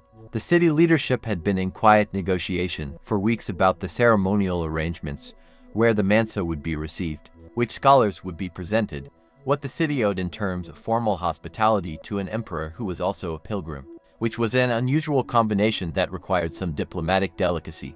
Ibrahim had been consulted twice, briefly, on the question of which manuscripts from the great collections might be appropriate to show a visiting ruler with scholarly inclinations. He had made his suggestions without strong feeling either way. The manuscripts would be what they were. A ruler either recognized their worth or he did not. What he had thought more about, in the quiet way he thought about things, was the man himself. He had heard various accounts, the kind of accounts that circulate in a city like Timbuktu, where information arrives by caravan and letter and the imperfect oral relay of merchants who have stopped in for other cities before this one. The Mansa was a man of genuine piety, most accounts agreed, though piety took many forms and the word was reliable only up to a point. He was a man of considerable organizational intelligence. The scale of this journey, whatever its spiritual purpose, was a feat of administration that several people Ibrahim respected had remarked upon with genuine admiration. He was also a man of what some called generosity and others, more cautiously, called a certain magnificent carelessness with gold, which was perhaps a distinction without much practical difference from the perspective of the recipient, but which said different things about a man's understanding of his own power. Ibrahim was curious, in an abstract way. He was not a man who positioned himself, who arranged his circumstances to be seen in the right places at the right moments. If the Mansa passed through the city and wished to speak with scholars, and if the city leadership decided that Ibrahim was among those worth presenting, then he would be presented, and they would have a conversation, and that would be what it was. If not, he would continue copying the irrigation treatise and adding his marginal notes, and that would also be what it was. He picked up his pen again. Outside, the leather worker's apprentice had begun his day's work, and the soft rhythmic sound of his tools was the kind of sound that accompanied thinking without interrupting it.